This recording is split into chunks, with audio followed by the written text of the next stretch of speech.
Quantum Fiber Studio. This is Wyman and Bob on Seattle Sports. Streaming live on the Seattle Sports app and at seattlesports.com. Now, here are your hosts, Dave Wyman and Bob Stelton. Welcome, everybody. We are coming to you live from T-Mobile Park. It's Wyman and Bob, Seattle Sports on 710, seattlesports.com. I do like that we are now regular scheduled programming as opposed to rain delay programming. So we've stepped up a little bit. That's good. That's right. Good for us.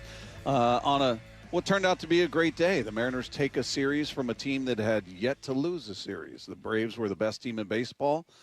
Record-wise, coming into this series here, they were the best offensive team in baseball, and your pitching stepped up, and you got just enough offense. And the guy, we'll talk all about what we saw, who stood up in that bullpen. It was a great way to bounce back from a dreadful series against the Royals. I mean, overall, you're looking at the homestand going, all right, you went 2-4. That's not awesome, but it could have been much worse. Looking at losing to the Royals, you get swept, and then you're going, oh, great. Now you got one of the hottest teams in baseball, the best team in baseball coming in here. What are we expecting? Well, they won the series, and that shows a little resilience. And in this division that we've been talking about over and over, it's you're not far from sitting in first place, because the rest of the teams in this division, nobody's running away with it, and you are right there in the driver's seat, so to speak. So, to come back and take the series, I don't sleep on that. That's a big deal, especially considering how down everybody was in that clubhouse. It was not a great clubhouse after that Royals series. You were in there? Yeah. Yeah, I can't imagine. That was silent. Was the worst. Yes. And then, I'll tell you what, huge sigh of relief with Brian Wu and the outing he had today. Yes. Because, my God, that was just so unlike him. And got a chance to sit in and listen to him afterwards, after the game. And, he said a lot of things that sounded very familiar, that, you're thinking too much. Yeah. You're trying to do too much. You're not sticking to your plan. I mean, those are all things that I remember, totally different sport in football. But, when for me, it was missed tackles, and it was like, I'm making contact. I'm trying to wrap up or if I got beat or juked or whatever. But, I've been doing this my whole life. What the hell is going on?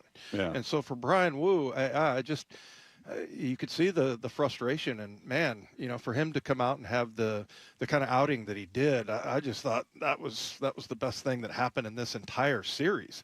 And that's saying a lot, because like you said, the Braves have not lost a series. They were number one in almost every category offensively, and a fair amount of numbers pitching wise. They were number one or two. Yeah. So that's a very balanced team. There's no qualifiers to this. I mean, you were going up against a very good team that's been, they have some injuries to some key players, and so do you. So, right, that's the story of the league right now. And that's the story for the Mariners, same for them. So it was an even playing field.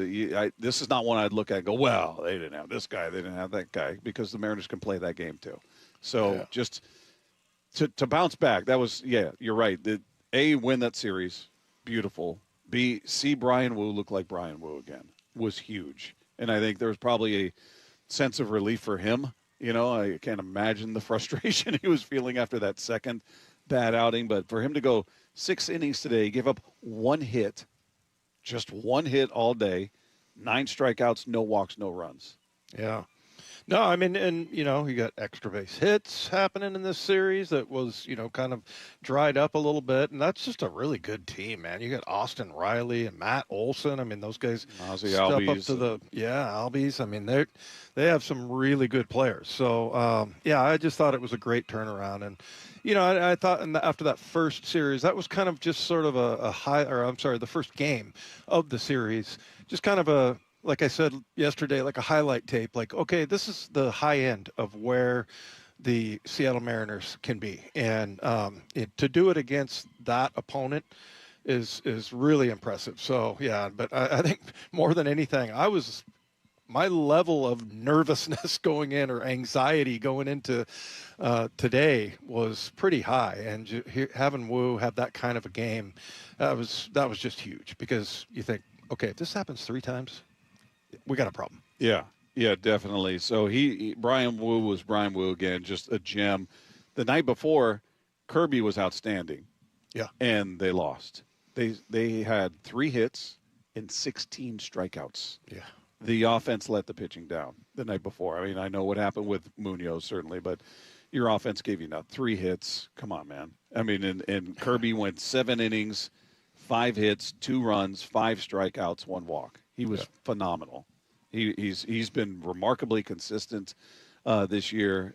So you got back-to-back gems, and you made this one count.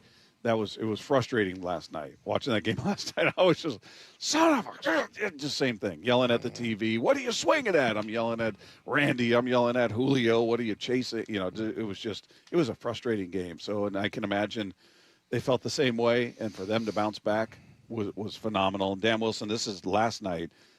Just talking about how impressive Kirby's outing was. Can't say enough about what George did tonight. As we talked about yesterday, that lineup can be explosive, and George did such a great job tonight of, getting us deep and, not a lot of punch outs, but a lot of weak contact and had them fooled, a lot of early swinging, double play here and there. And I thought, just did an outstanding job keeping them off balance tonight. Yeah, it was great. I mean, if you're looking for a silver lining to a 3-2 loss, that was it. Is that your pitcher came out and shoved, and he looked like prime Kirby. Ferrer was good. Munoz gave up the home run. Yeah. Olsen is a beast. He's just not a guy you can really mess with, and he got caught too much of the plate, and he launched it, and there was the difference. But, you wish your offense had given you more to work with. Again, they had 3 hits in that game and struck out 16 times. It was just, that was a rough one. That was a rough one. But to see what Kirby did in that one, then you take it into this game and have Wu go out there and just hold that team, that offense to 1 hit, and no runs was phenomenal. And that's got to be a sigh of relief for fans and most certainly everybody in that clubhouse. But he gets through 6, and he does it by striking out the guy that crushed him the night before. Yeah. Yep. He went. I thought we were going to get the play-by-play there. Wu ready. 1 ball, 2 strikes. Into the motion. He deals to Olsen. Strike 3 called. Freeze him right at the kneecaps. Brian Wu, a wicked slider. He got it in to punch out Olsen. 9th strikeout on the day. Brian Wu has been sensational, holding the best offensive team in baseball so far this year to no runs through 6 innings. A standing ovation for Brian Wu behind the Mariners' first base dugout. Well, and I'm sure Dan was having a conversation with Wu about, you go out and face Baldwin, Albies, and then Olsen. Yeah. And that was I thought that was the sort of moment where you go, okay, he's back. Yeah. Going back out there in the 6, gets the quality start, and then, struck out looking with Olsen. Doesn't happen a lot. So, yeah, it was a great sort of repair by Brian Wu. Yeah, and then this is Dan today just talking about the series win, and then Wu's obviously tremendous start. Excellent series. Great way to end it today. I thought it was just a great ball game up and down. Brian Wu really bounced back today. We talked about it before the game, but this was a great job by him. And I thought, going out there in the 6th inning, 85 pitches I think he was at, hoping he'd get through it, and boy, did he nailed it. And that was really big. It set us up, for the bullpen later in that ball game. And Chris and Zardo and then Ferrer, just continued to do what they do, which was phenomenal. And, Ferrer today 3 in a row, but really wanted to get in there and get that save. And that's impressive. He wanted the ball, and just a great job by him today. No nickname for Ferrer? I didn't. What's going on, Dan? I'm sure there is one, but yeah, Chris. Yeah, I don't know. I haven't. Now that you say that, I haven't heard one. But they didn't. It wasn't a ton of offense today, but it was enough. You held that team to 1 run. You put up 3. Julio hits his 5th home run of the season. He's still hitting the ball hard, coming off the best April of his career. By the way, we caught up with Julio after the game. You're going to hear that conversation coming up at the bottom of the hour, so stay tuned for that. But Yeah, it was good to see a couple of things because Cole Young looked like he was starting to cool off a bit. And then today he goes 3 for 4 and coming through in a big situation, driving in a run and getting that average back up. And he's been so clutch this season. And it's early still, but it's been so fun to watch what he's been able to do. Seeing Pareda go out there and go 2 for 2. Yeah, How about that?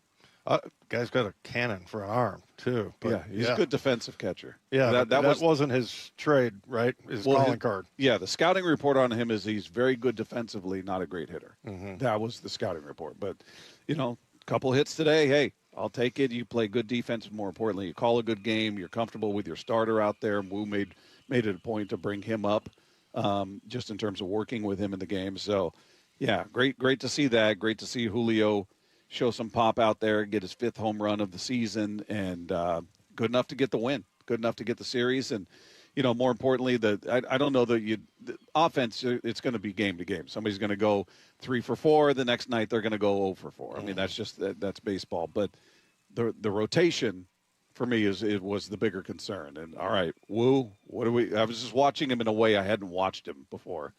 Usually I'm watching like, I can't wait to see what he does now. I just expect it's going to be great. How great?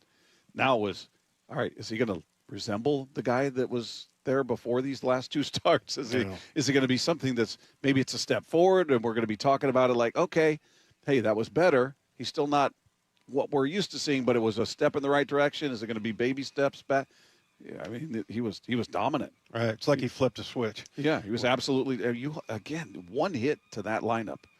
Unbelievable. Yeah, it really is. And I'm sure Atlanta postgame radio is like, how in the hell does this offense only get 1 hit? Yeah. Because, it's just, but Brian Wu, listening to him afterwards, and, he was talking about somebody, I think it was Shannon, said, what do you mean when you say you need to simplify? And he's like, number one, you're trying to do too much.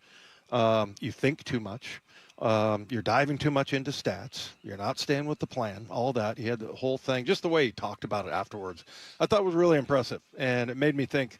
I don't think he's going to go back there anymore. I don't think he's going to go back to those kinds of starts. Those starts, the 2 in a row where he gave up 13 combined earned runs. It's just so unlike him. Yeah. Yeah, and he hadn't given up a home run all year. Yeah, that's a weird stretch. Hopefully it'll be one we'll reflect on. Remember that time he had those 2 bad games and he was just getting shelled and we were worried. Remember that? Yeah. Hopefully it'll be one of those things. But, somebody that deserves a ton of credit is Jose Ferrer. 3 games in a row. He goes 3 in a row, and that's, I did baseball breakdown. Baseball breakdown. Thank you for reminding me what I did. did. I'm not even a part of it, and but I know what it's called. That was one of the questions that they asked, like, hey, coming out of the series, what do you feel good about? What are you worried about? And my worry was just health, the bullpen. What are we going to get out of there? Because you're going to ask a lot of these guys, as you did Ferrer again, 3 games in a row. Yeah. He's gone. He closes it out today. Velocity was there. He looked outstanding. But you're down 2 leverage arms. So that's a big deal. Yeah. So I'm not worried about, this guy's not performing. This guy. Everybody's kind of chipping in, and you're seeing guys come through. Hopefully Cal can get the bat going. He's getting healthier. We're going to see him behind the plate. The bat hasn't popped back. He's a lot of swing and miss there for him, but I don't worry about him. I'm not worried about that. I'm more worried about the bullpen and how we're going to manage that, especially hopefully the starters are going to go give you 6. Right. I know I'm getting greedy, but this is a road trip where this is where they should be showing we're the better team. We're better than the White Sox.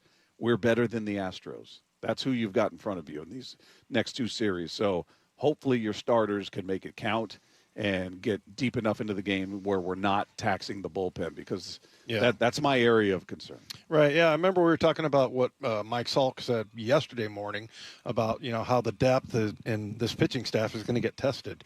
And so, you go out, and last night you get 7 in a losing effort, but 7 innings from Kirby and then 6 today from Wu. That was huge, because if anybody blows up at this point, like Mike was saying, it's it's going to be trouble for the bullpen. You're going to get tested there. So, yeah, it was good. Cole Young coming back, going 3 for 4.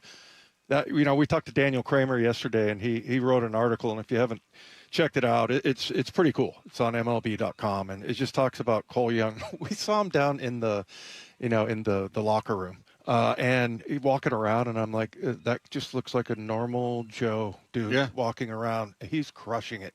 Yeah. Man, I mean, killing it. But he seems unaffected by the moment when he's at the plate, and if it's a situation where they're down by a run and he's got a runner in scoring position. There's just some guys you can almost see them taking a breath. You can almost see them like the wheels spinning. I think his wheels are motionless. No. I mean that in a good way. I don't think he's overthinking. Okay, yeah. You didn't mean that you think there's not a lot going on up there. That's not what you meant. I think the mechanism is clear. There you go. I think he's just focused, train of thought. I don't think he's thinking, okay, man, I got to come through. No. I don't think he's got, as a young player, I think that's probably hard to do because he's still in the proving it phase. He played 77 games last year, didn't even play a half season. Right. So now they're putting trust. You're our second baseman. We're leaving you in there against lefties. He's 22 years old. This is going to be hopefully his first full season. He makes it all the way through. So there could be some I need to prove I belong feeling up there, right? Mm-hmm. And when there are guys sitting there in scoring position feeling like, okay, now I got to really focus. You've seen that with young guys before. They swing at things that you're going, what are you looking at? You're chasing. You can tell they're pressing. With him, no, he doesn't seem like the moment really impacts him one way or the other. I haven't checked his lefty-righty logs yet, but yeah, I mean it doesn't matter. Everything is just blocked out by him, and it's pretty impressive. And the article that Kramer wrote was pretty funny because he was talking about there was a story that I guess they were on the road and he's eating, and then Cal comes in up to him and says, "Hey, you need to go do this interview." And because the reporters were waiting. Yeah, because they were waiting, and he's like, okay, gets up, throws his food away, goes in there, does the interview. And then, what was he was doing an interview, and I think it was Julio went behind him. I think it was for Apple TV, and just dumps an entire bucket of sunflower seeds over his head. Doesn't react, just, keeps doing the interview. Same expression. See? Yeah, and you see him up at, you're right, if appearances mean anything, you see him, his at-bats, like, he has the same expression every single time. So, I mean, it's pretty amazing considering, how much of a question mark he was in our minds anyway. Because he really cooled out. He had a couple of hot moments last year, and then he really kind of hit a wall, and they sat him down. I mean, you're wondering, all right, is he your second baseman? We wanted Polanco. We wanted Polanco to come back, and we talked about this last week or a week ago. That might be the best thing that ever happened is the organization – seemed genuinely surprised that he went with the Mets. Like, I think they felt like they had him coming back. They were expecting Polanco back. Seemed like that was going to happen, and he's gone. And Young is here, and he's one of your studs. And he's as consistent as anybody in that lineup. He's actually hitting lefties better than he hits righties. He's hitting 273 versus 244. Now, he's had many more ABs. He's got 86 at-bats versus righties, 44 versus lefties. He's got 2 home runs versus lefties, 1 versus righties. His on base is better as a righty. His slug is better as a lefty. His OPS is better as a lefty, facing lefties. So, he's kind of across the board. Again, almost half the ABs versus lefties, but he's producing. He's doing well. Yeah. How about Naylor? He's on fire. Man. He is on fire right now. Yeah, I mean, he had 1 hit today, was 2 for 5 the first game, 2 for 3 last night. The other thing is such a good – I was really worried. Like, I screamed out when he slid into second. And because Today or yesterday? Yesterday. Because both times he got – today he kind of stuck. Yeah. There wasn't a ton of slide. He almost – like his legs came up like he was almost going to flip over. Yeah. But, I mean, the one last – and then all of a sudden, the trainers go out there. This is last night, and he's, like, smiling and laughing. And I'm like, okay. Yeah. We know what happened. Yeah, he got the seeds. He got hit in the junk. Yeah. Yeah, and I don't even know how he did it. It looked like it was the ground that caused it. But, like, I was, like, freaked out because I'm like, oh, man, this dude is in a lot of pain. This is going to be – and it couldn't have been in a better spot. Yeah. Injury-wise. No, you kind of saw the moment, when they when they all came out, you see him smiling, and you could kind of see him, you're going, oh, I see what happened. In fact, I was texting Goldsmith because he and Valley were on the broadcast going, oh, looking at the slide, I don't see his arm get caught under the yellow. I'm going, you're looking at the wrong spot. Yeah. I said he got smashed. Nuts. Yeah. Nuts. They got smashed. Yeah. Oh, God. Yeah. But, the other thing, the pickoff move that they contested. Yeah. Dan said something about how Josh is so good at letting the ball travel. Yeah, catching it right by the runner. Yeah. So he's not. He's basically putting his glove on the runner. Yeah. So it's just a boom, and to the pitcher's credit, the throw has to be there. Yeah. He can't it's not like a catcher's mitt and he's just setting up a target. Right. And by the way, Naylor's made some terrific catches on throws from infielders. Yeah. Because Rivas has short hopped him a few times, some tough short hops, and he's picked them. JP's been a little while, like high. You see him just stretching, and he almost he threw one into the runner. No, that was Rivas. I mean, who's the one? What was the one? Was it last night where the runner's hand looked like it hit him in the face? Was that last night? Last night, I think. He's made a number of plays where the throw's not been on the mark. He's been phenomenal. Yeah, he's just. And by the way, I know we're 6 days into May, but he's hitting over 350 in the month of May so far. Oof. I mean, he's just on fire. He's got 1, 2, 3, 4, 5. He's now got a 6-game hitting streak. What I love about his attitude at first base seems to be, anyway, that he almost likes the challenge of picking one or tagging a guy out when he has to if he's off the bag. And I just remember a number of times where you could see guys that are like, hey, my bad, and he's like, don't worry about it. Yeah, I got you. Yeah, it's my responsibility to bring that in. And he seems to like to challenge himself in that regard, which is I think really cool. So yeah, man, he's really been fantastic. And that I can't remember which game it was. He got robbed he smoked one down the line. Oh yeah, first baseman. That was Olsen. He made a great play there. Olsen's a hell of a first baseman too. He's so quiet. He's not a demonstrative guy. He's like this quiet assassin. Mm-hmm. I mean, dude's got 13 home runs right now. He's mashing. He's hitting over 300. He's a tremendous defensive player, but he's almost like Trout was before. You don't really hear much. He's not a flamboyant guy. He's not dancing around the base paths when he hits a home run. He's just very quiet. So I'm glad to see him leave town.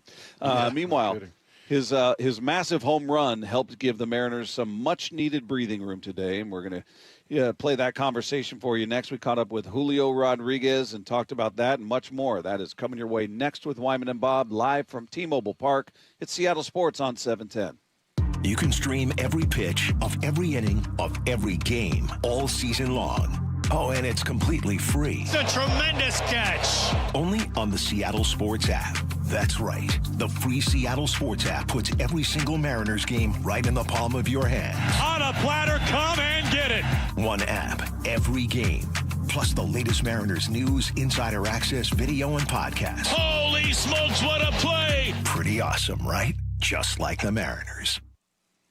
Hey, it's Bob Stelton here, and if you're somebody dealing with joint pain, this is going to be of interest to you because Wednesday, May 13th, Dr. Mark Wagner, MD, is having a free live webinar to talk about stem cell therapy. Hey, it's Dave Wyman, and this live webinar is a great education on how using your own stem cells can be an extremely successful method to help regenerate native tissue in rotator cuffs, meniscus tears, and reduce pain in osteoarthritic joints. Now, I'm somebody that went through the process. I was dealing with a hip injury for years. I had a torn labrum, a frayed tendon. I was getting steroid injections in there, going to physical therapy. I thought I was looking at surgery because nothing was working. That's when I remembered, oh, that's right. Dave is talking to this guy, talking to patients. I heard all these testimonials, so I went to go see Dr. Wagner. He took a look at my imaging and said, I can help you. It doesn't fix all of your problems. It's going to help in a big way. And I still, to this day, feel like he undersold it because I feel as good as new. Yeah, and lots of great testimonials, and it's great hearing that about your hip. When you talk about, you complain about laying on the couch was painful. It hurts. I mean, that's ridiculous. So whether it's a shoulder, elbow, hip, or knee, even wrists and ankles, this live webinar will explain the procedure, how simple and safe it is using your own stem cells. And Dr. Wagner has performed over 20,000 stem cell procedures, so he knows what he's doing in there. So if you're somebody that is dealing with joint pain, you should join this free live stem cell webinar. It's Wednesday, May 13th, 6 p.m. to learn about stem cell therapy. You can register at drmarkwagnermd.com. That's drmarkwagnermd.com. Dealing with divorce and custody issues can be terrifying and very lonely, but you don't need to face it alone. Goldberg Jones has been helping Northwest husbands and fathers for more than 30 years. Thousands of men have put their trust in us. You can too. Learn more at goldbergjones.com. Hey, it's Mike Salk here for my friends at Snoqualmie Casino and Hotel. And if you're looking for a spot to catch all the spring baseball and sports, I got a place for you. Hawks Peak Sports Bar and Grill. It's your home for game days with more than 60 TVs, so you won't miss a play. They got great food and drinks, and nothing beats the views. So get in on all the action at Hawks Peak. Head to snocasino.com for all the details. That's snocasino.com. It is Seattle's closest Snoqualmie Casino and Hotel. Please game responsibly. We meet by accident, fixing every last bit, Accurate Auto Body. If you've been in an auto accident, you have the right to take your vehicle to any repair facility. Accurate Auto Body has been family owned and operated since 1994, and they work for you, not your insurance company. Your insurance company may not love them, but you will, because We meet by accident, fixing every last bit, Accurate Auto Body. Olympic has the perfect way to celebrate spring. A hot tub, swim spa, or sauna at home to take better care of you and your family. Through May 10th, you'll save thousands on the perfect wellness solution for your home. OlympicHotTub.com. Better you, better life. At Fisher Investments, we may seem like other money managers, but we're different. Are you really that different than the rest of us? We are. As a fiduciary, we always focus on what's best for our clients. What services do you offer besides investing? We have a team of specialists in financial planning, estate planning, and more. Your clients rely on you for all that? Yes, we ensure clients receive unparalleled service at every step of the relationship. Okay, but you still sell commission-based products, right? No, because we believe that's a conflict of interest. We prioritize service over sales goals. So, then how do your fees work? We have a simple and transparent fee that's a percentage of our clients' portfolios. So we do better when our clients do better. Wow, we're more different than I thought. At Fisher Investments, we're clearly different. Learn more at fisherinvestments.com. Investing in securities involves the risk of loss. Subscribe to the Seattle Sports YouTube page to find new and exclusive content from your favorite shows and personalities daily. Just head to YouTube, search Seattle Sports, and click subscribe. Our first Mark Challenge victory is Aaron McCoy from McCoy Home Solutions, yet another small business owner that took the First Mark Insurance Challenge. Aaron, what was the initiative to make that call? I've got something worth preserving for the sake of the people that I serve and my family. So it's important to me. What did you learn through the process? The experience with First Mark has been highly professional, informative individuals that have helped me from personal to professional insurance, life insurance, policies, coverage, cyberspace. Things that I was afraid to approach were pretty easily approachable. How would you say their customer service has been, Aaron? Absolutely 10 out of 10. I just couldn't say anything higher about First Mark. They've executed very well on as many levels as I could rate them. So if you're a small business owner that wants to take the stress of insurance off your plate, do what Aaron McCoy did for McCoy Home Solutions. Make the call to First Mark Insurance. They're your teammate that goes to work for you. FirstMarkInsurance.com. Endless hours of research, seeking referrals, dozens of calls. Hiring the right attorney can be a challenging process during an already difficult time. J.P. Pendergast with Pendergast Law explains. In Washington State, Tom, there are thousands of attorneys to choose from. Referrals and online research can be helpful, but discovering the right attorney requires a conversation. It can be hard to identify integrity and authenticity without that interaction. So, what do you recommend? We encourage anyone looking for personal injury representation to call for a free consultation with our team before making a decision simply based on referrals or online research. Accident victims need an attorney that listens, demonstrates honesty, and is genuinely understanding of their unique circumstances. The care, attention, and preparation that our firm provides throughout the case mirrors the effort involved when taking on the insurance companies. Save time and avoid mistakes after an injury. Contact the caring and compassionate team at Pendergast Law. If you or a loved one has been injured in a car accident, call Pendergast Law. We can help. From the Quantum Fiber Studio, you're listening to Wyman and Bob. Weekdays 2 to 7. On Seattle Sports and 97.3 FM HD2. We continue live from T-Mobile Park. It's Wyman and Bob, Seattle Sports on 710. The Seattle Mariners take the series from the Atlanta Braves, get the big win today. Not a lot of offense, but just enough, taking them out 3-1. And a huge moment was the 5th home run of the season for Julio Rodriguez. He's been swinging a hot bat, coming off the best April of his career to this point, and we had a chance to catch up with him after the game. Huge series win, obviously. Coming off a series like that against the Royals, how big is this just for the confidence of the team to beat a team like the Braves who hadn't lost a series? I mean, it feels great. Obviously, like we try to brush it off real quick, the Royals series, and I feel like, you know, we came with a different mentality this series and play like we play, and we're able to take a series from basically one of the best teams in baseball. Tell us about, like, you know, what do you guys do to kind of loosen up and, you know, try to just get back to baseball? We were just listening to Brian Wu, and he was saying, you know, sometimes you think too much, you get too much in your head. What kind of things do you do to get away from that?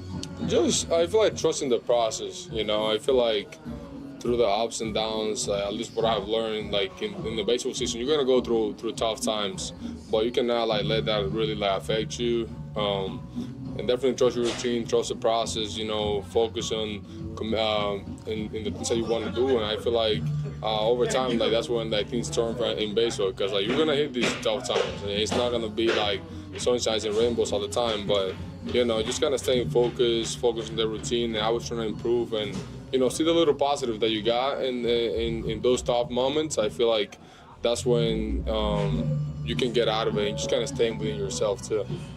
For you individually, what's been the difference? You're always talking about trying to get off to a fast start.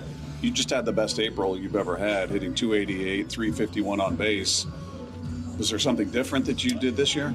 I mean, I feel like, you know, getting more experience, you know, and like getting to know myself more as a baseball player, the things I do well, the things I'm not so good at. And I just feel like that's what has been clicking for me, you know, and staying within myself and trusting my preparation, like I was talking earlier, and, you know, letting everything out there kind of speak for yourself. Julio, can you take us through the play? I call it the frog play, where you like flung your body the other way. It was a few games ago, but just like, does that just happen? Like, did you have to go back and look and see what did you do there? Because it was just like the most athletic move I've ever seen. I mean, I just went, I just saw the ball, and like when I was able to pick it up too, it changed the direction right there, and like it was like I realized it was knocking, and then I just tried to, you know, catch the ball, and my body definitely adjusted to it, and I was able to make the play. But, you know, it was definitely coming in hot. Just as far as the expectations for this team coming into the season, I mean, 8 outs away from a World Series last year, so you come in really confident. Are the expectations that much higher for you as an individual and as a team? Are you expecting, hey, we should be back in that same spot again? I would say, of course. You know, I feel like, you know, I feel like even years before that happened, like that was the expectation. We just hadn't gotten that close. But I feel like this year is the same. You know, it hasn't changed at all. I feel like we have the team, we have the guys in here, and you know, we kind of have the experience now. So I feel like we're ready to get back in the playoff and just competing for that World Series. Hey, Julio, we were talking about on our show the other day about things that you do like as a team to kind of reset. Like, you know, a lot of times it's like the players only meeting or anything like that, but things like that. What do you guys do as a team, whether it's like go out on the road, go play golf, try to have fun? What are some of those reset moments like? I mean, I feel like we do different things. You know, we can definitely have the meetings and stuff like that, but like, like a nice dinner together, or hanging out at somebody's house. I feel like that's kind of the way to go. And we keep it light. We know this game is tough, but at the same time, we also know that we got each other's back when it's going tough. Then go out and see our boy Adam Ray. Get a few laughs there. Yeah? I mean, we could do that too. Hey, how much are you paying attention to the other teams in the division? I mean, because it's not just the Mariners that are having tough stretches. I mean, it's basically the whole division. A lot of teams in the American League. Are you following much of what's happening? I mean, not right now. I feel like as the year goes on, I started seeing it more and more. But I feel like right now, a lot of things are going to change. Quick fast changes. I feel like later on in the year I will, but at this moment I'm just kind of focused on what we got to do as a team to continue to win ball games and compete.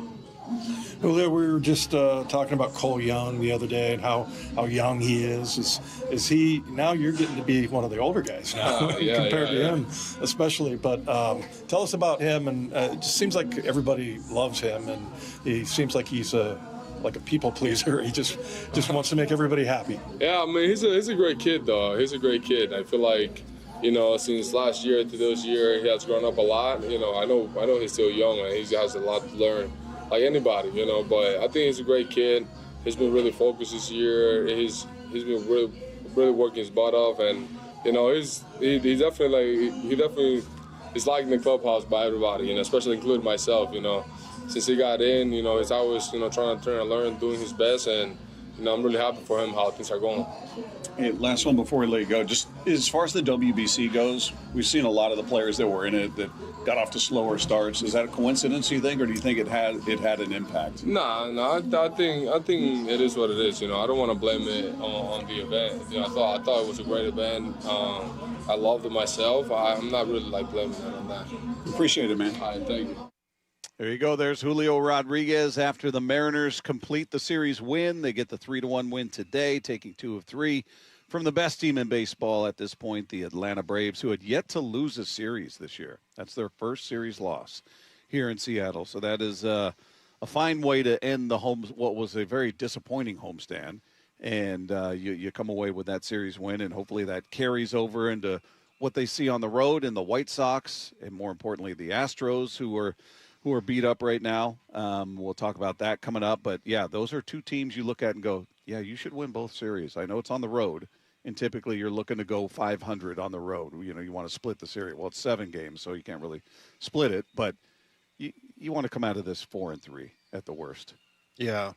Yeah, I mean, Chicago, not a great team, and really neither is Houston. They're banged up, and like you said, we're got some news. I feel bad. I don't. No, you don't. Yeah. Don't. I do. Stop. I'm going to stop you right there. Don't feel bad. Okay. Don't feel bad. Celebrating their injuries. There's nothing.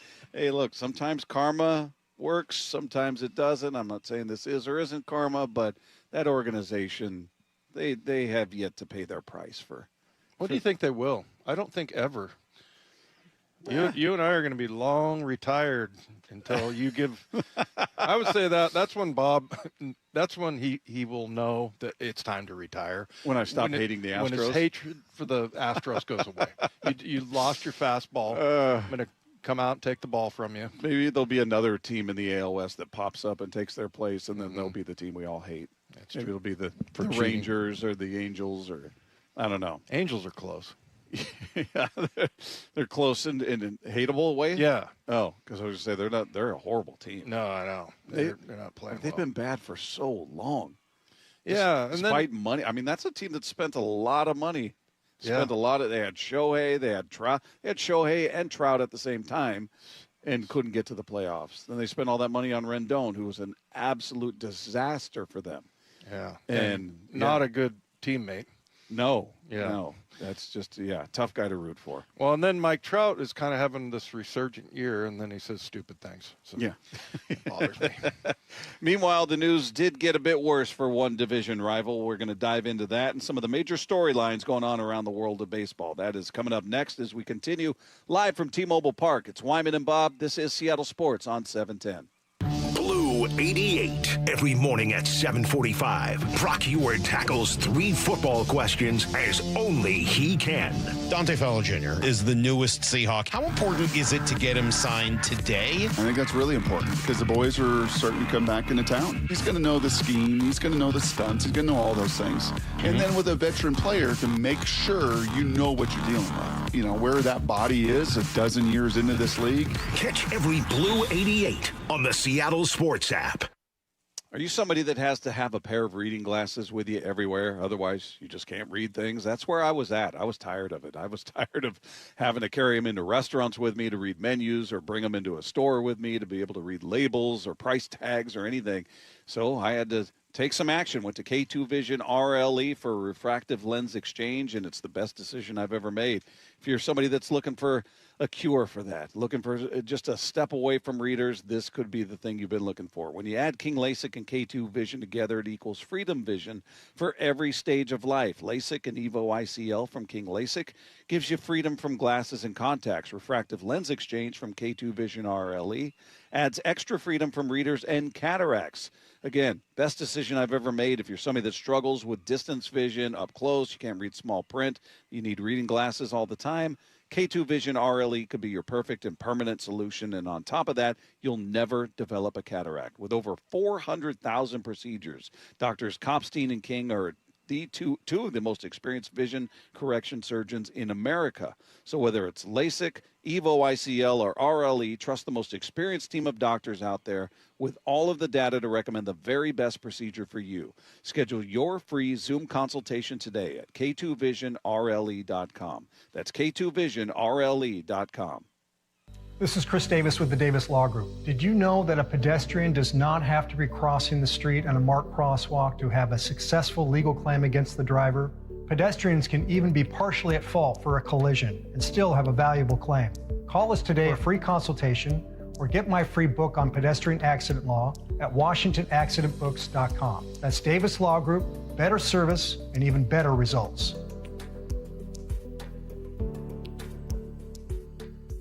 Hey, Brock Ewart here for my friends at People Come First, or PCF Construction Group. And if you've been dreaming of that new deck, you got to get a hold of PCF. Call them before the great weather arrives and their schedule gets totally filled up. With a new deck, patio cover, heater, and fireplace from PCF, you can enjoy the outdoors year-round no matter what the weather brings. And for a limited time, how about this? Get 50% off demolition costs up to $5,000 when you book your project with PCF. Contact People Come First Construction Group for all the details. They designed and built our outdoor living space, and we love it. Start planning and designing your dream deck now so you're ready to build this summer. Planning, permitting, and construction can take a little time, so get started today. Get project ideas, browse their amazing photos, and look at all the offer details at pcfgroup.com. Making your outdoor space your favorite place with People Come First. Hey, Mike Salk here for all my friends at Snoqualmie Casino and Hotel. And the show lineup is pretty sick. You like comedy? Chris Tucker, Friday, June 26th. And David Spade on Saturday, August 15th. For music, Hinder is going to be here Friday, July 3rd. And then a little country music, Mitchell Tenpenny on Friday, July 10th. You can go to snocasino.com for all those details. Remember, it's Seattle's closest. It's Snoqualmie Casino and Hotel. Please game responsibly. We've all been there. Sleepless nights, mind racing, wondering if your business's security service is really protecting what matters. At Bay Alarm, we can put your security insecurities to bed. Video security, burglar alarms, fire alarms, access control, 24/7 monitoring, and more. Our advanced technology and personalized support ensure you can rest easy, knowing we're here for you, your people, and your business. Visit bayalarm.com to talk to a local security expert. Bay Alarm, we got you. The home of the Mariners. It is gone! Cal Raleigh, 2-run home run! Hear every pitch on 710 and the Seattle Sports app. I saw her texting, coming up to a stop sign, and so I saw the accident coming, and she T-boned us. In the blink of an eye, Crystal's life changed when she suffered a severe spinal injury. The pain was something I had never experienced before in my neck. I got massage therapy. I saw a chiropractor. I was prescribed muscle relaxers so I could sleep. I got depressed. Nothing was relieving the pain. drugs, sleepless nights, and depression. Sound familiar? I'm Dr. Mark Shelley, a chiropractic physician and board-certified functional neurologist. At Sound Pain Solutions, our treatments include high-dose laser combined with spinal decompression and other comprehensive therapies to rehabilitate damaged discs. We use treatments that are non-surgical, FDA-cleared, drug and pain-free.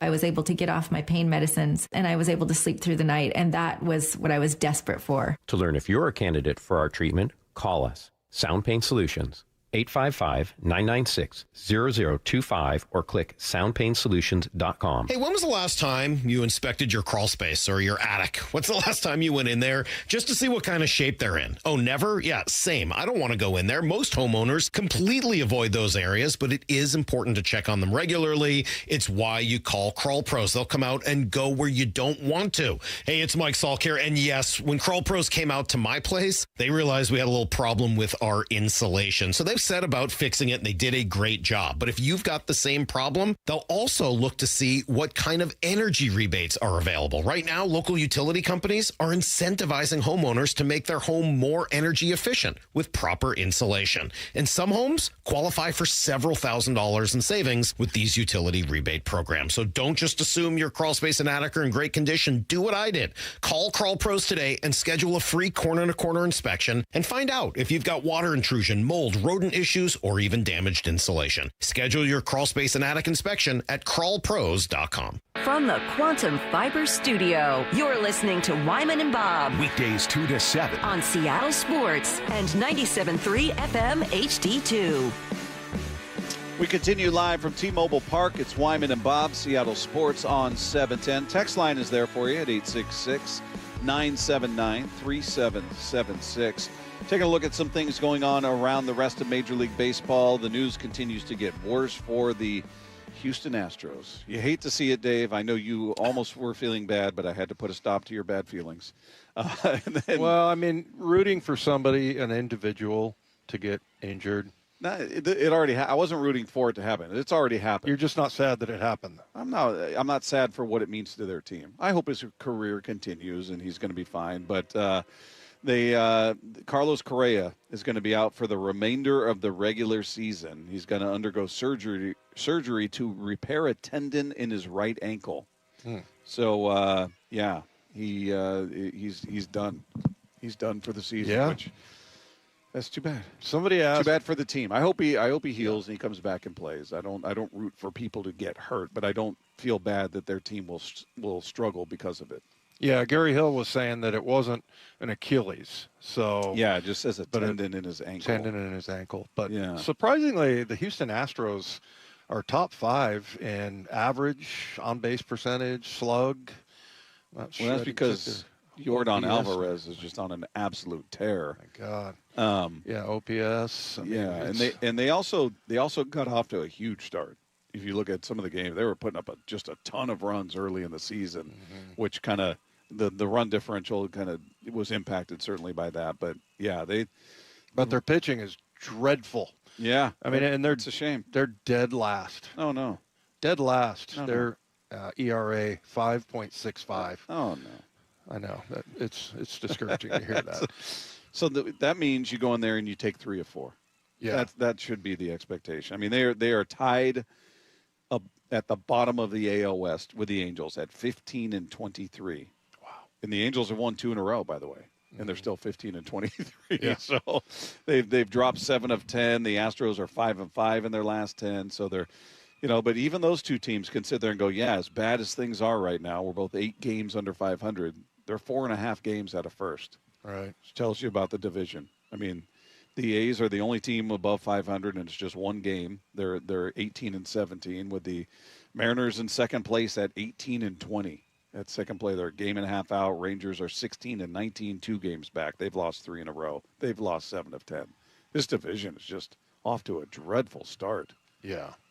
No, it's terrible, and it's a terrible thing for the Houston Astros. And for the record, people saying that I'm a psychopath because I root for the Astros. All I said was that you want the team that beat you to go far, regardless of who it is. You want them to go as far, or possibly win the World Series, because it makes it It makes it look like, okay, we were not in there, we lost, but look at the team that beat us. No, That's I can't get on that bus with you. It'll probably never happen again. It'll probably never come up. I just wanted to, relive it. I'm Team Goldsmith in this one. You're a psycho. Yeah, that's fine. There's certain teams you just can't do that. You can't root for a team that you despise that intensely, because nobody's going to go, well, who did they beat to get there? They're just looking at them as the champs. To me, there's no consolation prize in saying, well, we lost to the team that ultimately won it. You still lost. Okay, well, how do you feel if the team that beat you just goes out there and is just a clown show and just gets trounced? You're like, we got beat by that team? Yeah, it'd probably make it feel a little bit worse, but either way, I'm still at home watching if it's my team. I'm still going, well, my team's still not involved. And the last thing I want to do is see the Houston Astros celebrating with champagne in a clubhouse. Well, or anything. I never said that. Well, that's ultimately what it's. I didn't say I want to see him celebrate with champagne. Like, could you root for the 49ers or the Rams had they made it to the Super Bowl? I couldn't. I'd be whoever they fit, the Patriots, whoever came out of the AFC. I'd be like, I'm Team Patriots. I'm Team whoever the AFC. There's no way I could root for the Rams or the 49ers. I want to say that both Charlie and Hyphen were with me on this one. I think Charlie was. I don't know if Hyphen was. I don't know. I just think, there's certain, like if it were the A's, hypothetically, maybe I could get behind that then. Oh, you love the A's? No, I don't love them at all, but I don't hate them the way I hate the Astros. The Astros have cheated. They're just a stained organization, and they whined about the Mariners plunking them, and then you look at the numbers and realize they had plunked the Mariners twice as many times. Yet their everything about them is they don't have any redeeming qualities. There's nothing there. So well, and then them not really having to pay for it, Yeah, not at all. But our other story, Valdez, was he the one that screwed over his catcher by? Yes. Yeah. Yeah.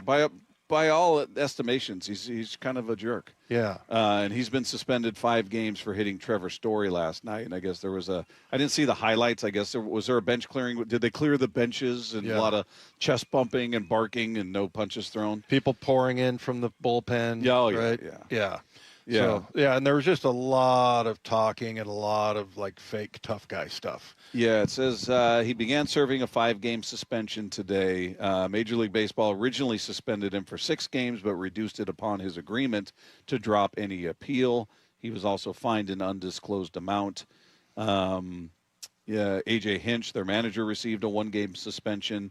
Common occurrence for managers when their pitchers are suspended for intentionally hitting batters. Both coming from the Houston organization. That's right. That's right. I'm trying to remember. Coincidence? I think not. No. How low that was by Framber Valdez.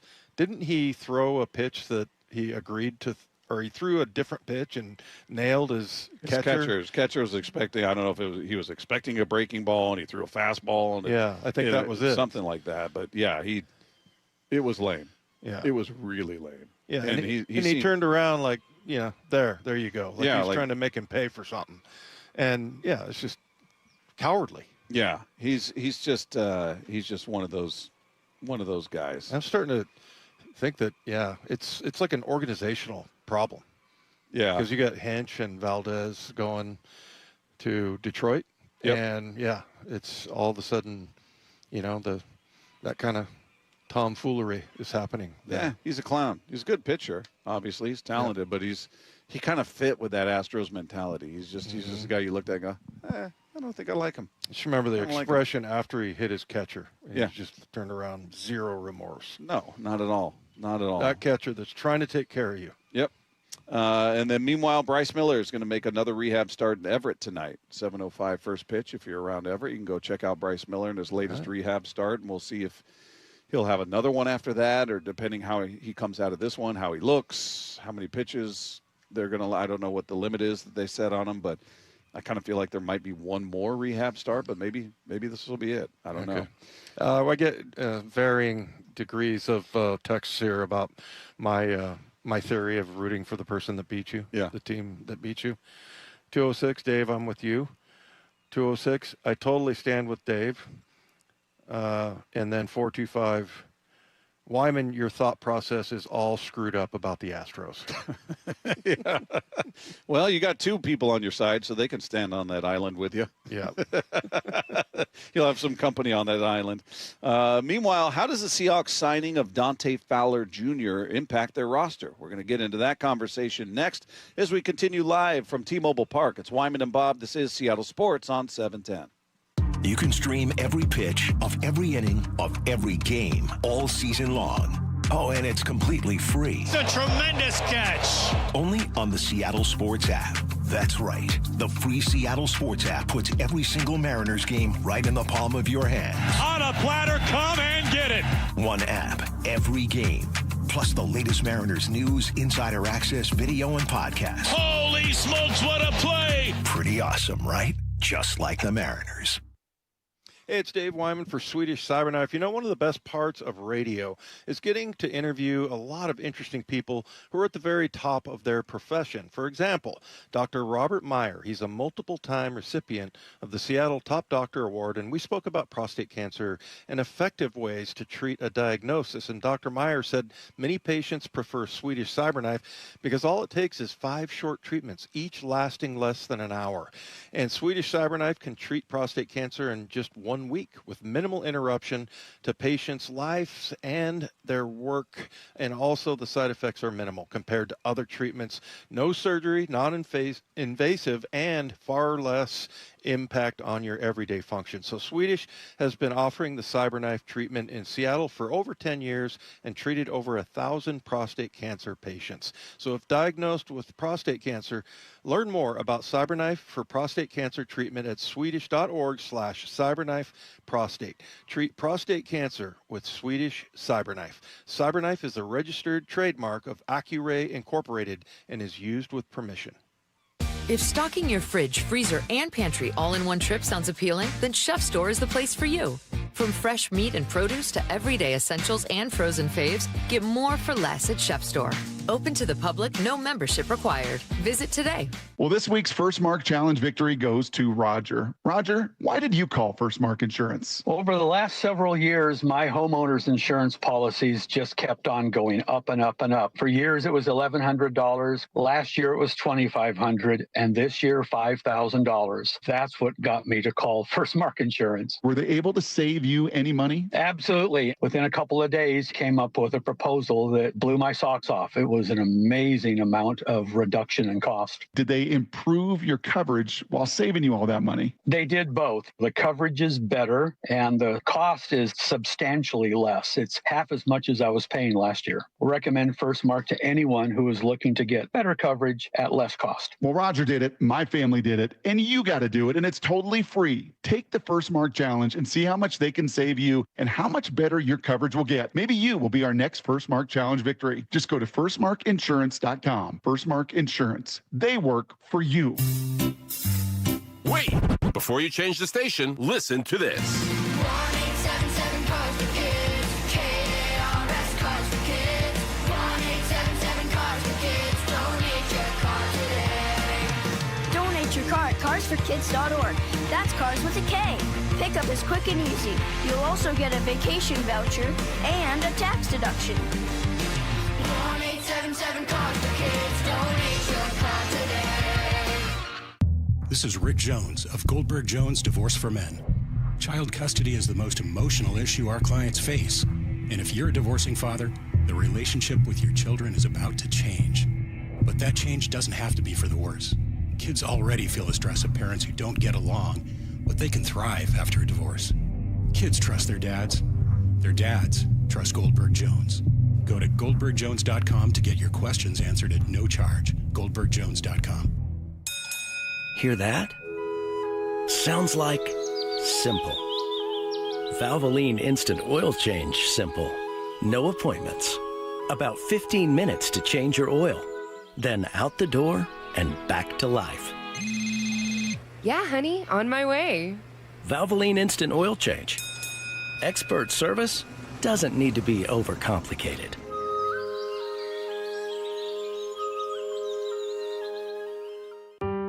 I really want to have the most amazing customer experience. I want people to be excited. Lee Johnson,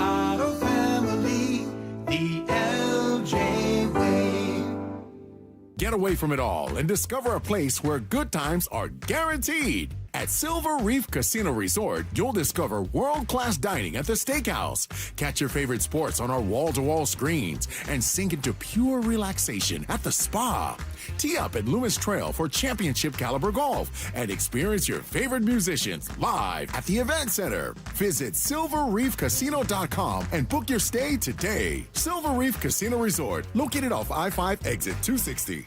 Hey there, Dawn Riling from Olympic Hot Tub. Time to celebrate spring and warmer days ahead. Get ready by adding a hot tub, swim spa, or sauna at home to take better care of you and your family. For nearly 50 years, Olympic has been offering products to help people live better. During our Soak, Sauna, and Swim event, find your perfect wellness solution and save thousands through May 10th.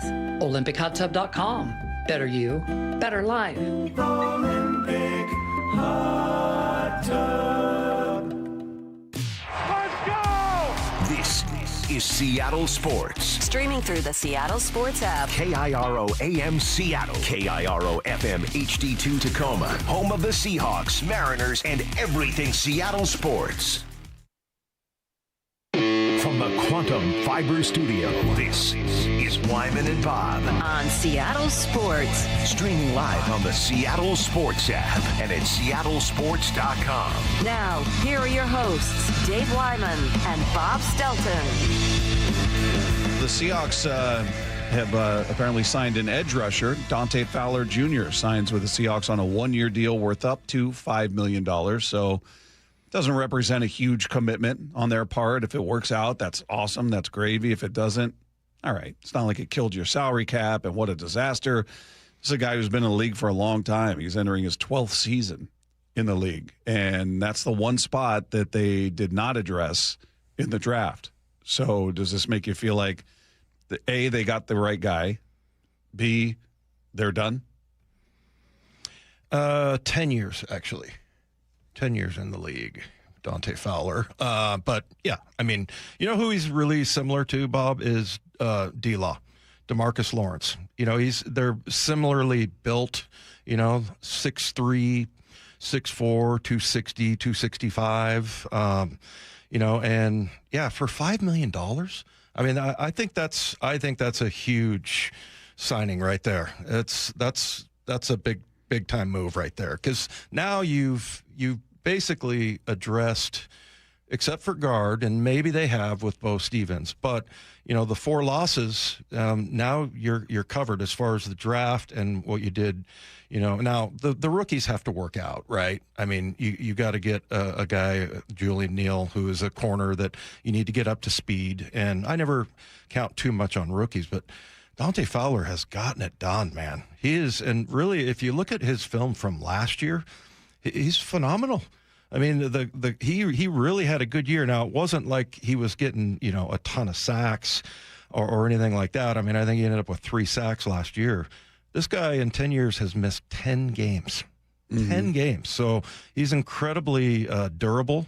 And, you know, he really reminds me a lot of D-Law, just the way that he plays. Now, D-Law's got a little bit better numbers, but, you know, he's also played longer.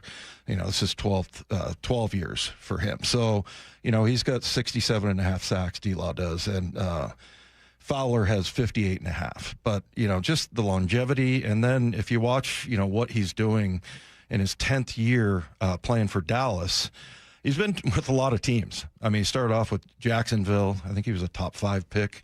And then he went to the Rams, Atlanta, Dallas, Washington. Yeah, number 3 pick overall. Yeah, back to Dallas again this last year. And just a durable guy. Not a ton of starts. But, you know, I just think because now you've got 4 guys, you know, at the edge position. And, you know, it's really going to, you know, help sort of replace Boye Mafe. And I think he's also more of a dog, and he's better against the run than Boye Mafe. I think Boye Mafe might be a more talented pass rusher, but, you know, he's making $20 million. This guy's going to get 5. Yeah. Well, you're also paying for youth. Obviously, this is a guy who's on the back end of his career versus where Mafe is in his career. So they're betting on who Mafe is going to be. And this is a guy. So Pelissero, yeah, he was wrong. He said he's entering his 12th year. He's entering his 11th year. Yeah. So he's off by a year. But is he Is he the answer? Is it an acquisition that tells you, all right, they're good, they don't need to do anything else? Or would you like to see them make another move, bring in a young guy? I don't know. Just do something else to address that spot, or do you feel like, nope, this to me says they're set? Yeah, I think it says that they're set, but but John will always tell you, hey, you can't have enough edge rushers. Right. So, maybe they make another one. But, yeah, I was just really surprised looking at him, having watched him pretty much his whole career, but then also, seeing this last year and how he played and how he plays the run. He's got a great instinct for just being around the play.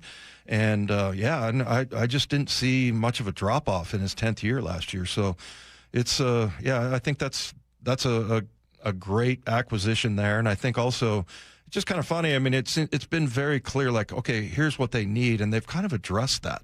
It's like, the last couple of years, last year, they end up drafting a guard, works out famously, got a really good safety in Eamon Worry. And then, this year in the draft, and look, these are rookies, so you can't really expect that much, but you got positions of need basically. Mm-hmm. And then you go and get this one with a free agent. That was kind of the question we were asking after the draft, like, oh, this is the one position group they didn't really address, but, they did it, and for pretty cheap here. And, and like you said, a little discount there because of age.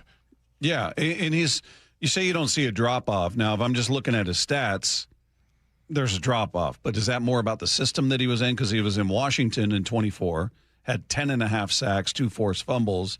Then in 25, he went back to Dallas, 3 sacks, no forced fumbles, still played 17 games. So the numbers are there's a pretty drastic difference there, but is that more about the scheme and the other players that he had around him in both settings, or what do you attribute that to? I don't know. I mean, I think most of his career, he's been like a 4, 5, 6 sack guy. Yeah. And he had two years where it really stood out, and that was, Rams and then, when he played in Washington. So, yeah, and maybe it's a scheme fit because – that's something that, is very likely that this guy's exactly what we need.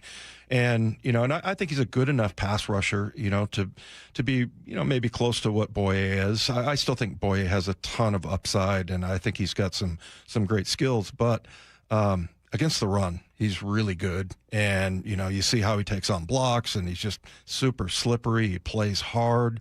Just reminds you a lot of DeMarcus Lawrence. So, so now, and you've got 4 guys to play 2 positions, mm-hmm. Because you got D-Law and Fowler, and then you got D-Hall and who am I blanking on? Uchenna. Uchenna, yeah. So, yeah, I mean, I think all of those guys were really talented. It's going to be also getting, that defensive line room. Yeah, it's all the old guys, man. They got guys that are double-digit careers in there. And the other thing is Aiden Dirty coached him when he was in Dallas, I believe, and maybe in Atlanta as well. But, so he knows all about him, and he's technically our defensive coordinator. We know Mike calls most of the plays and all that. But, so there's some familiarity there.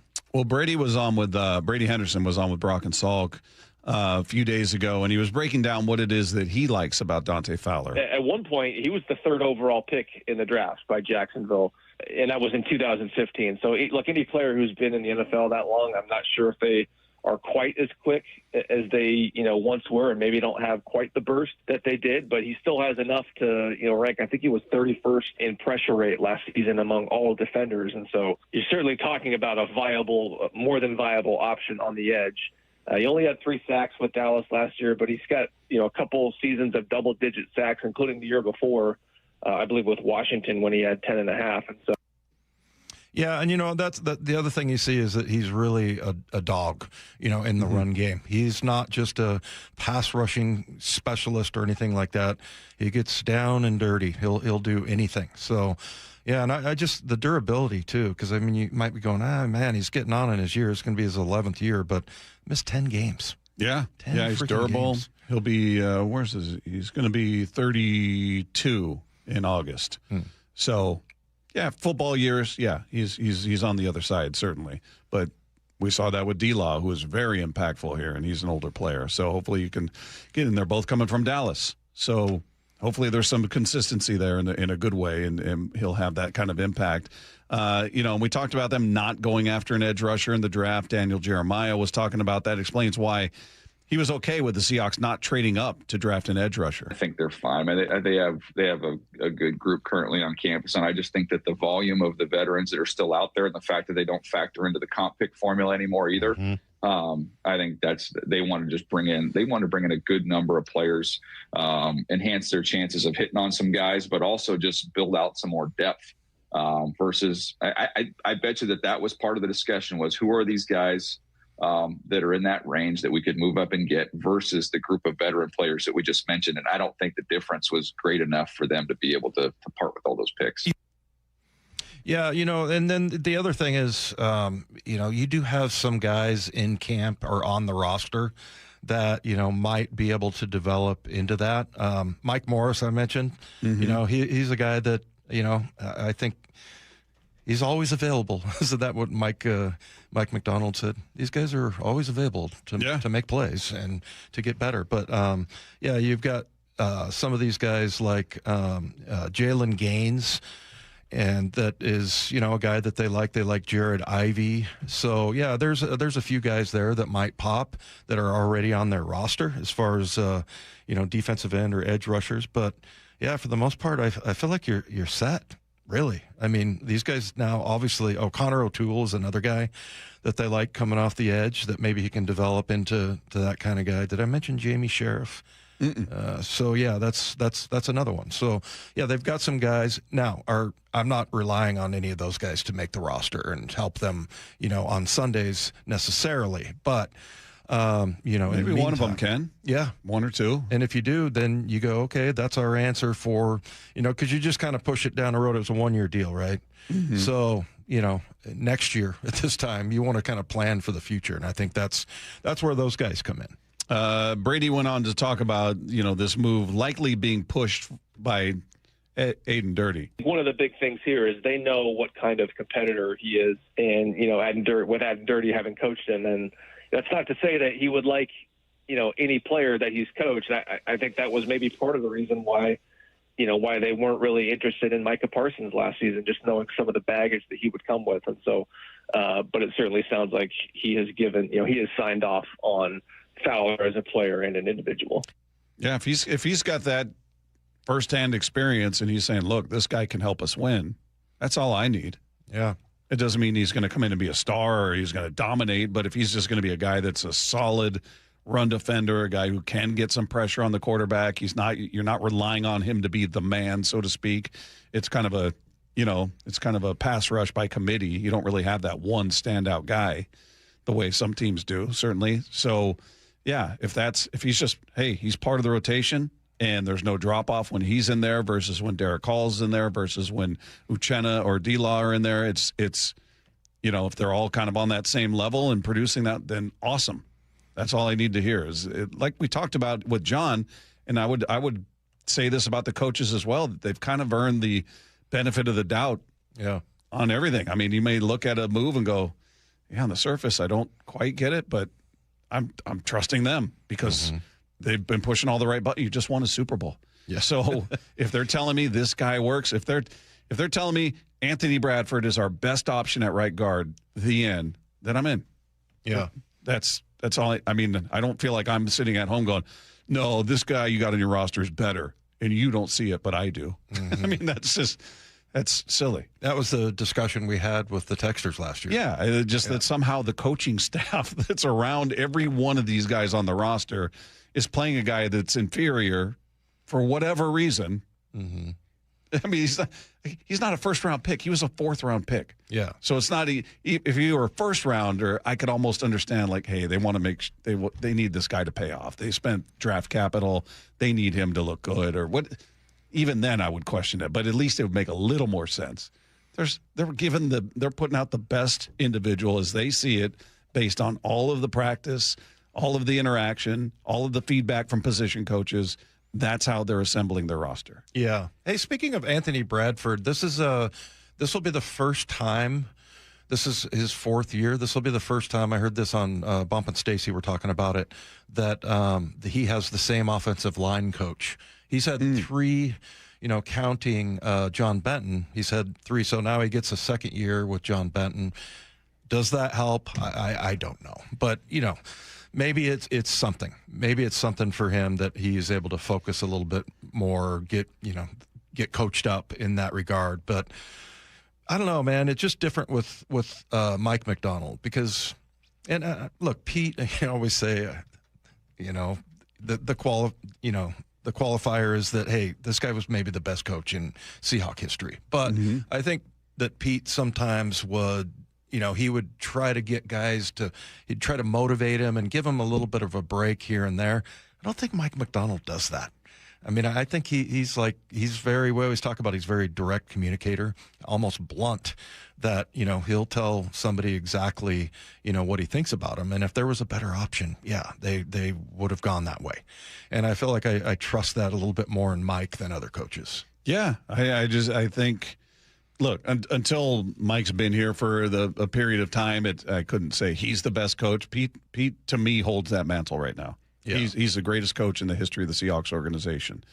That may change down the road. Hopefully it changes down the road. That tells you Mike McDonald has some sustained success. Right. He's already got a Super Bowl under his belt, and it looks like nothing but up from here. But, it's, again, I love that they're in this rarefied air of kind of just having absolute buy-in from everybody, from the fan base, from everybody. Just if they say this is the right move, then it's the right move. It doesn't mean there's not somebody out there challenging it or disagreeing, but by and large, I've never seen this kind of buy-in with a front office the way we have with the Seahawks, where even if the move at first blush, you go, huh? Why did they do that? Why did they sign that guy? Why did they let that guy go? But it's immediately followed by, all right, well, John knows, Mike knows. And it's just, we're on board. And how long does that? I hope it lasts, but it's a rare spot to be in. It's a rare spot to be in. Looking at the offseason as a whole, it's not flashy. They didn't bring in superstars. They didn't bring in Max Crosby, right? Trey Hendrickson. They didn't bring in these big names that were available out there that we brought up here and there when it was brought up that they were available. Hey, should the Seahawks go after Max Crosby? Should they go after this guy? They didn't get names in that way. But do you feel like they're better than they were? Are they a better team than the one that ended the season, or do you feel like they still have some catching up? They still have some spots that need to be addressed. Well, certain players are going to have to play better to get there, because as much as I love Jadarian Price, K9's a better running back right now. And I mean, I think he has the potential to get there, but I would say, I don't want to say you got worse, but you did lose those guys that can perform. They got you to a Super Bowl, and that's always the way, when we're talking about, how's the team built? Well, they won a Super Bowl, but they did lose those 4 guys. And I think Jadarian Price is going to have to really have an amazing year, and hopefully he, gets a fast start so that, you can get the guys that are hurt back in there, like Charbonnet and Kenny Mack. So, I mean, I don't want to say they're worse, but they're not at that level, and, whoever plays the running back position is going to have to prove it. And K9 had a fantastic year, over 1,000 yards, and he has 300 in the playoffs. Yeah. I mean, it's going to be tough but it's not like, I don't know, you look at this roster and go, it's not like there aren't solutions for the problem, the holes that you lost. I think I have a hard time saying they're worse, but, I kind of pumped the brakes a little bit especially on K9, just because he was a fantastic running back at the end of the year. ESPN just released their offseason power rankings, and the Seahawks are in the top spot. How about that? Seahawks at number 1, and it says most improved position, guard. So it says the Super Bowl champions didn't lose anyone on their O-line, returning all 11 players who had at least 1 snap last season. That group should improve with continuity, and 1 draft pick could be their biggest addition of the offseason. GM John Schneider traded a 2027 4th-round pick to draft Iowa's Bo Stevens in the 5th round. The AP All-American is a in 2025. Looks like he'll provide some needed competition for Anthony Bradford at right guard. Well, you brought this up many times, and it is absolutely a motivating factor. Anthony Bradford's in a contract year. Yeah. So, I mean, if he doesn't get the message, and we'll see, he's working with John Benton for 2 years in a row, and maybe that message will get him, because as much as there was 5 or 6 plays, per game, he had, probably 5 or 6 plays on the other side that were so phenomenal that it's like, God, nobody else can really do that. Yeah. I mean, you look at like Trent Williams is one of those guys that you can see on the field. He's like Superman out there. And, and he does that consistently. Whereas, for AB, he needs to get much more consistency. But it's kind of interesting that I thought that maybe Bo Stevens would be like kind of a project, but he's familiar with the offense, and we talked about him being a highly intelligent guy. We'll see. It'll be amazing if he served no other purpose other than making Anthony Bradford better. Then he's worth it. Absolutely worth it. And look how much better. Look, we're going to find fault. Look, if we put the spotlight on Abe Lucas the way we do Bradford, you're going to find moments where you're going, "What the hell happened there?" Yeah. I mean, that's true of any old lineman. I mean, they're going to have those plays in games, but I think we're conditioned to go, all right, what's Bradford doing? What did he do on that play? Oh, somebody got through. What did Bradford do? Whatever. So I think had we had that kind of focus on any of the other 4, you would have seen bad plays, right, along with great plays. Mm-hmm. And the final nail is you won a Super Bowl.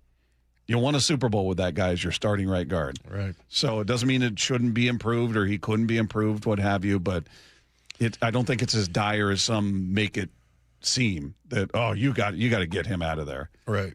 Well, and the other thing is like, most teams don't have like 4 of the 5 offensive linemen that they really trust. Yeah. Everybody is a project. And, we talked to Mark Schlereth, and he talks about offensive line play and how it's, declined a little bit. And a lot of it has to do with the lack of contact, in practices and everything. So, yeah, when they're out there running around, I don't even want to watch the offensive linemen if they don't have pads on.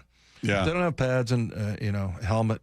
I don't care. It doesn't care count. What they're doing. It really doesn't. Yeah, it really doesn't. By the way, just rounding out your top 5, just if you're curious about ESPN's power rankings as they sit right now, they got the Seahawks at 1, they got the Rams at 2, they've got the Broncos at 3, got the Bills at 4, Eagles at 5.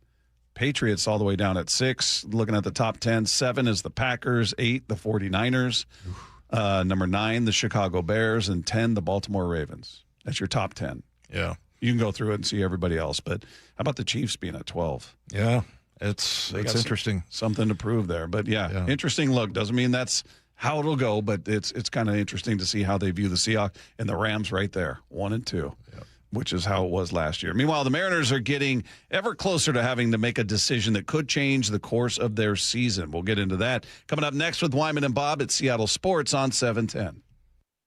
Blue 88 every morning at 7:45. Brock Eward tackles 3 football questions as only he can. Dante Fowler Jr. is the newest Seahawk. How important is it to get him signed today? I think that's really important because the boys are starting to come back into town. He's going to know the scheme. He's going to know the stunts. He's going to know all those things. And then with a veteran player to make sure you know what you're dealing with. Where that body is a dozen years into this league. Catch every Blue 88 on the Seattle Sports app. Hi, this is Nancy Penrose, owner of Big Trees in Snohomish. Spring has sprung. Need color to brighten up your yard or privacy trees to keep your neighbors guessing? Now is the time to buy. With hundreds of trees arriving in the nursery daily, Big Trees has the perfect tree for you. Check out our updated inventory list online at bigtreesupply.com or come visit the nursery today.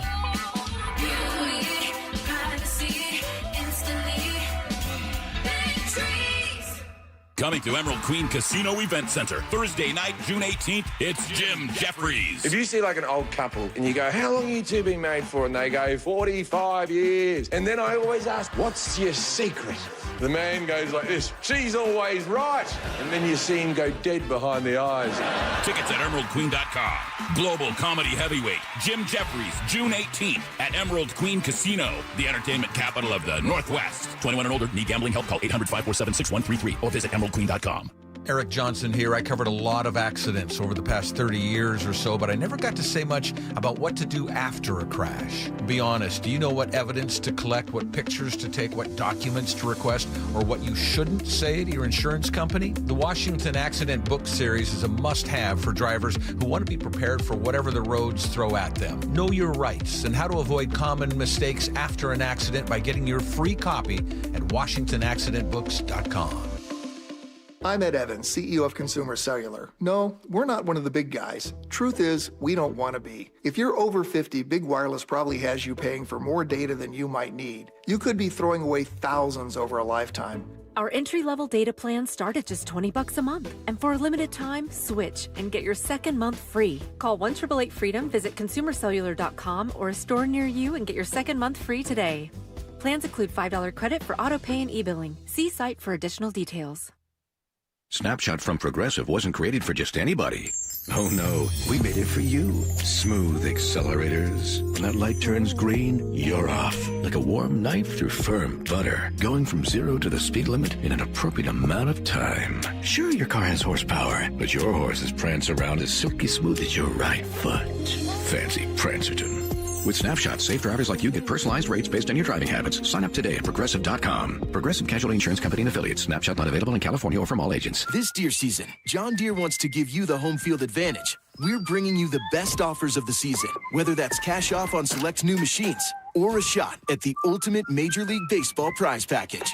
Because right now, you can enter for a chance to win an MLB All-Star experience for you and 3 friends, complete with travel and lodging for All-Star Week this July. Deer season is going on now through June 3rd. Visit johndeere.com/deer season to enter and view the offers and complete contest rules. Major League Baseball trademarks used with permission. The Camping World Ultimate RV Show is coming to Angel of the Winds RV Resort in Seattle. Parking and admission are free. Join us May 14th to the 17th to shop special show pricing on over 200 fully staged new and used RVs. Get an exclusive first look at new models. Check out the latest gear and accessories. Bring the family to enjoy our Kids Zone and enter to win a new RV. Don't miss the Ultimate RV Show in Seattle, May 14th to the 17th. We'll see you there. The home of the Mariners. It is gone!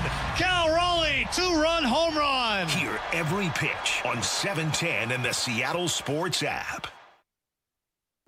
Here in the Pacific Northwest, windows can be one of the best investments you can make to add value to your home. At Dunn Lumber, we have designated Milgard window specialists who have been trained by Milgard to best serve your needs. If you need help finding the right windows for your home, come by one of our 4 Dunn Lumber window showrooms. Or reach out to me personally, Mike Dunn at DunnLumber.com. Dunn Lumber, building success together. And we're back. The big headline today. Your Washington Credit Union, WSECU, has done it again. 5 straight years as Forbes' best in-state credit union. That's a dynasty, Rick, like 5 straight championship rings. Or 5 seasons hitting 400, Steve.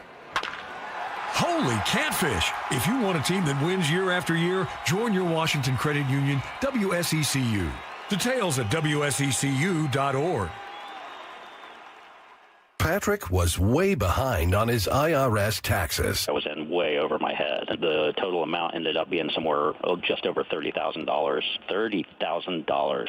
Then the IRS came to collect. Started getting letter after letter. A lien had been filed against me. They were going to basically hang me completely out to dry. He had to do something. That's when I reached out to Optima Tax Relief. Patrick's life quickly got a lot easier. It was very easy. Pretty much hands off, They picked up the ball and ran with it. And how'd it go? I couldn't believe it. I had to ask 2 or 3 times. I saved an incredible amount of money. How does Patrick feel about Optima? Couldn't be happier. They definitely helped me. Optima Tax Relief, the best place to call. They're the best in the business. Do what Patrick did and call Optima Tax Relief for a free consultation. Call 800-343-6460. 800-343-6460. 800-343-6460. Optima Tax Relief. Testimonial from an actual client. Some restrictions apply. For complete details, please visit OptimaTaxRelief.com. Wyman and Bob. From the Quantum Fiber Studio. Weekdays 2 to 7. On Seattle Sports and 97.3 FM HD2.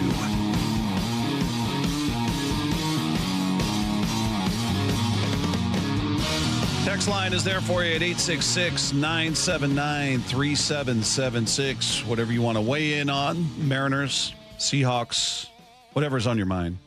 We got math questions going on here, Dave. We got people telling us to use our fingers and toes on Dante Fowler's career. Yeah, so he was drafted in 2015. But didn't play in 2015. Didn't play. His first year playing was 2016 for whatever reason. Yeah.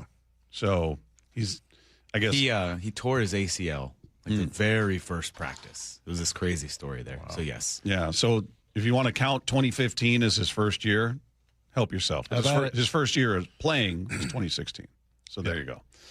So don't be so snarky about it with your little texts. Yeah, it's suggested try using fingers and toes. I told them they should put their fingers and toes away, and they could look it up there. Meanwhile, as it pertains to the Mariners, we've spent a lot of time talking about Luis Castillo and what we've seen from him, and what do you do? We're all waiting for the impending arrival of Bryce Miller, who's got another start coming up. Is it tomorrow? Tomorrow's his next start? Yes, and then maybe presumably another one. I would think.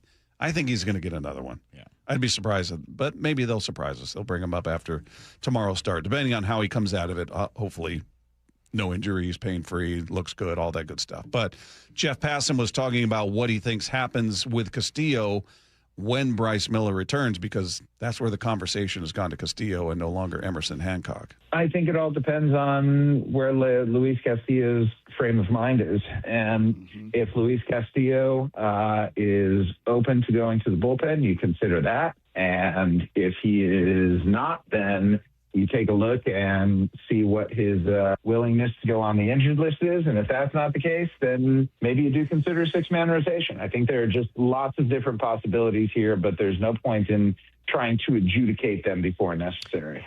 Well, we'll have to ask Charlie when he gets in here again to maybe reconfirm. But both him and Ryan Rowland-Smith are like, okay, you're getting less starters from your good pitchers.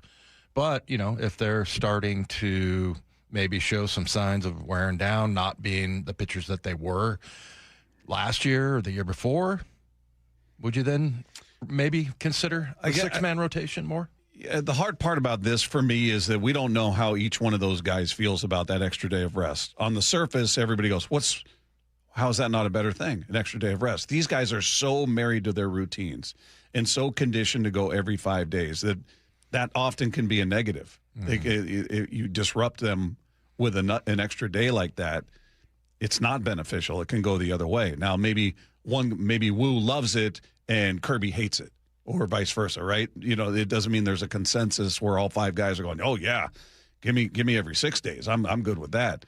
So that's the hard part to judge from the outside, is you're going to disrupt the entire rotation, presumably to placate one guy. Yeah. And that one guy would be in this hypothetical. It's Luis, who would either say, no, I don't want to go to the bullpen, or no, I'm not going on the IL. Then you're left to sit there and go, okay, well, what do we do? Well, the only thing, my question would be, okay, if you go to the six-man rotation, how long is everybody going to be screwed up for? Like, if you go, if you go through it a couple of times, aren't you? I don't know. What do you think, Brady? You're a pitcher. I heard you were a pitcher. Yeah. At one point. Yeah. Apparently that word's going around a lot about me. Yeah.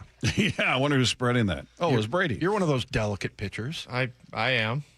I just, is that a possibility that, like, they could get used to it by, like, the second time through? I mean, yeah, you get usually through the first time through, that's where you're figuring the most out. What is working, what's not working, and people you have to kind of worry about within the lineup.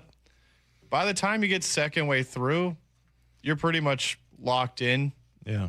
You got to go, how did you face this first guy through the first time of lineup? Did it work? Did it not? If not, can I pitch him backwards? What will be efficient? Who did I beat in the first time through? Can I beat him again? Do I got to No, switch you're it talking up? about through the lineup. Yeah. No, he's talking about first or second time through the six-man rotation. Oh, okay. Like these guys are all, they're all, finely tuned, and they have to, be. Are you talking about like the routines and getting prepared? Yes, guys are used to pitching every fifth day, and that's how they prepare. Here's the day I throw on the side. Here's my method leading up to my start every fifth day. And in this hypothetical, now we've got Luis Castillo saying, no, I'm not going to go to the bullpen, and I'm not going to the IL. So it feels like your only other option is to go to a six-man rotation, which disrupts the entire rotation and their routine they've developed at that point. It does disrupt all that for all 5 or 6 starters, whether you have that in your rotation. But I will say, throwing somebody to the bullpen will throw that one pitcher off 10 times more than if you keep them in like a 6-man rotation. Because preparing to be a reliever and comparing to be a starter, night and day difference. Right. Yeah. So there's not much comparable there. But yeah, as you guys said, once you get second, maybe third time through a 6-man rotation, you have your routine set. You're back in line. Yeah. It's not that big of a change as much as you think it is. You just have to change what you do on a day, or maybe even split it up into halves one day to add an extra day into it. Well, we'll ask Charlie. He's been both. He's been a starter. He's been a reliever, as Ryan Roland Smith has been both as well. And I feel like it's very individual, and I don't know, is that something you go to in the middle of a season? All right, guys, new routine for everybody. Yeah, I wonder, we'll ask Charlie, but, how much of that is like desperation? Are we to that point yet? But look, if Luis Castillo, and I know that Passan has said this before, that like this is a guy that's been a starter in the league for a decade or so, and, now all of a sudden they're like, hey, how about you go to the bullpen for us? How's that going to go over? You never know. Luis Castillo, again, we don't hear from him that much. Maybe he's one of these great team guys. I'll do whatever it takes, coach. Yeah. Whatever it takes to help us win. Or he's like, no, that's not going to work for me. Yeah, it's an interesting question, and it's kind of good when you look at it. It's good in the sense that Emerson Hancock has pitched so well that it took what seemed to be the obvious answer to this whole thing completely out of the equation. Yeah. Because the initial obvious answer is Hancock is going to occupy that spot until Bryce Miller's ready to go, at which point Hancock will either go to the bullpen or you'll send him back down to AAA, whatever. He's the one, though. Mm-hmm. That was just the end of the conversation. And now he's been such a pleasant surprise and so good that you're going, all right, well, that's out the window. There's no way you can move this guy. He's in. Now what do you do? Right. So it's good and bad. And the other part is,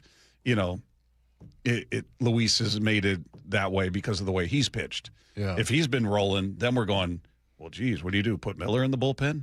Right. What do you do if everybody's firing? Well, what Brady said makes total sense to me because, like last night we were talking about, Munoz getting into a groove, and Ryan Roland Smith was talking about it. He threw 14 pitches. Yeah. It's a totally different, approach. And, I would think that would be the bigger disruption. And, I was worried more about, like, how is Luis Castillo going to take this?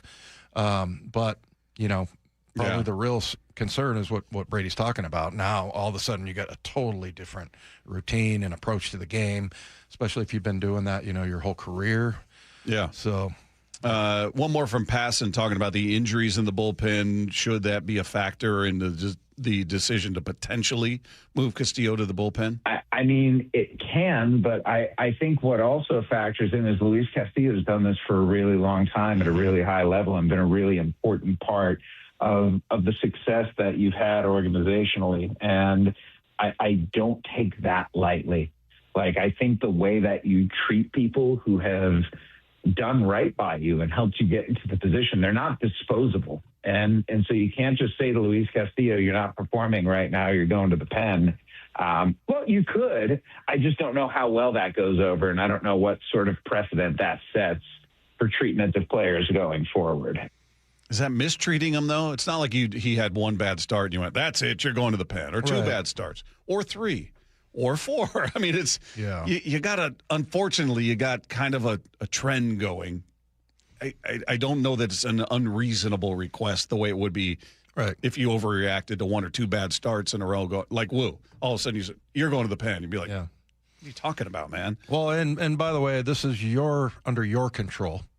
Castillo, and then also we're going to continue to pay you the same amount of money. Oh, yeah, he gets every penny regardless of what he's doing. One more quickly before the break from Pass, and just talking about how delicate the balance is for the Mariners with whatever they end up doing with Luis. Having a productive Luis Castillo makes them much likelier to be a World Series team. And so, you can get rid of your manager and survive that, but knowing that Castillo has to be around still, you just need to be mindful of the way, not even the way that you're treating him, right? Because the way that you're treating him is through your perspective. The question is, how does he feel like he's being treated? Mm-hmm.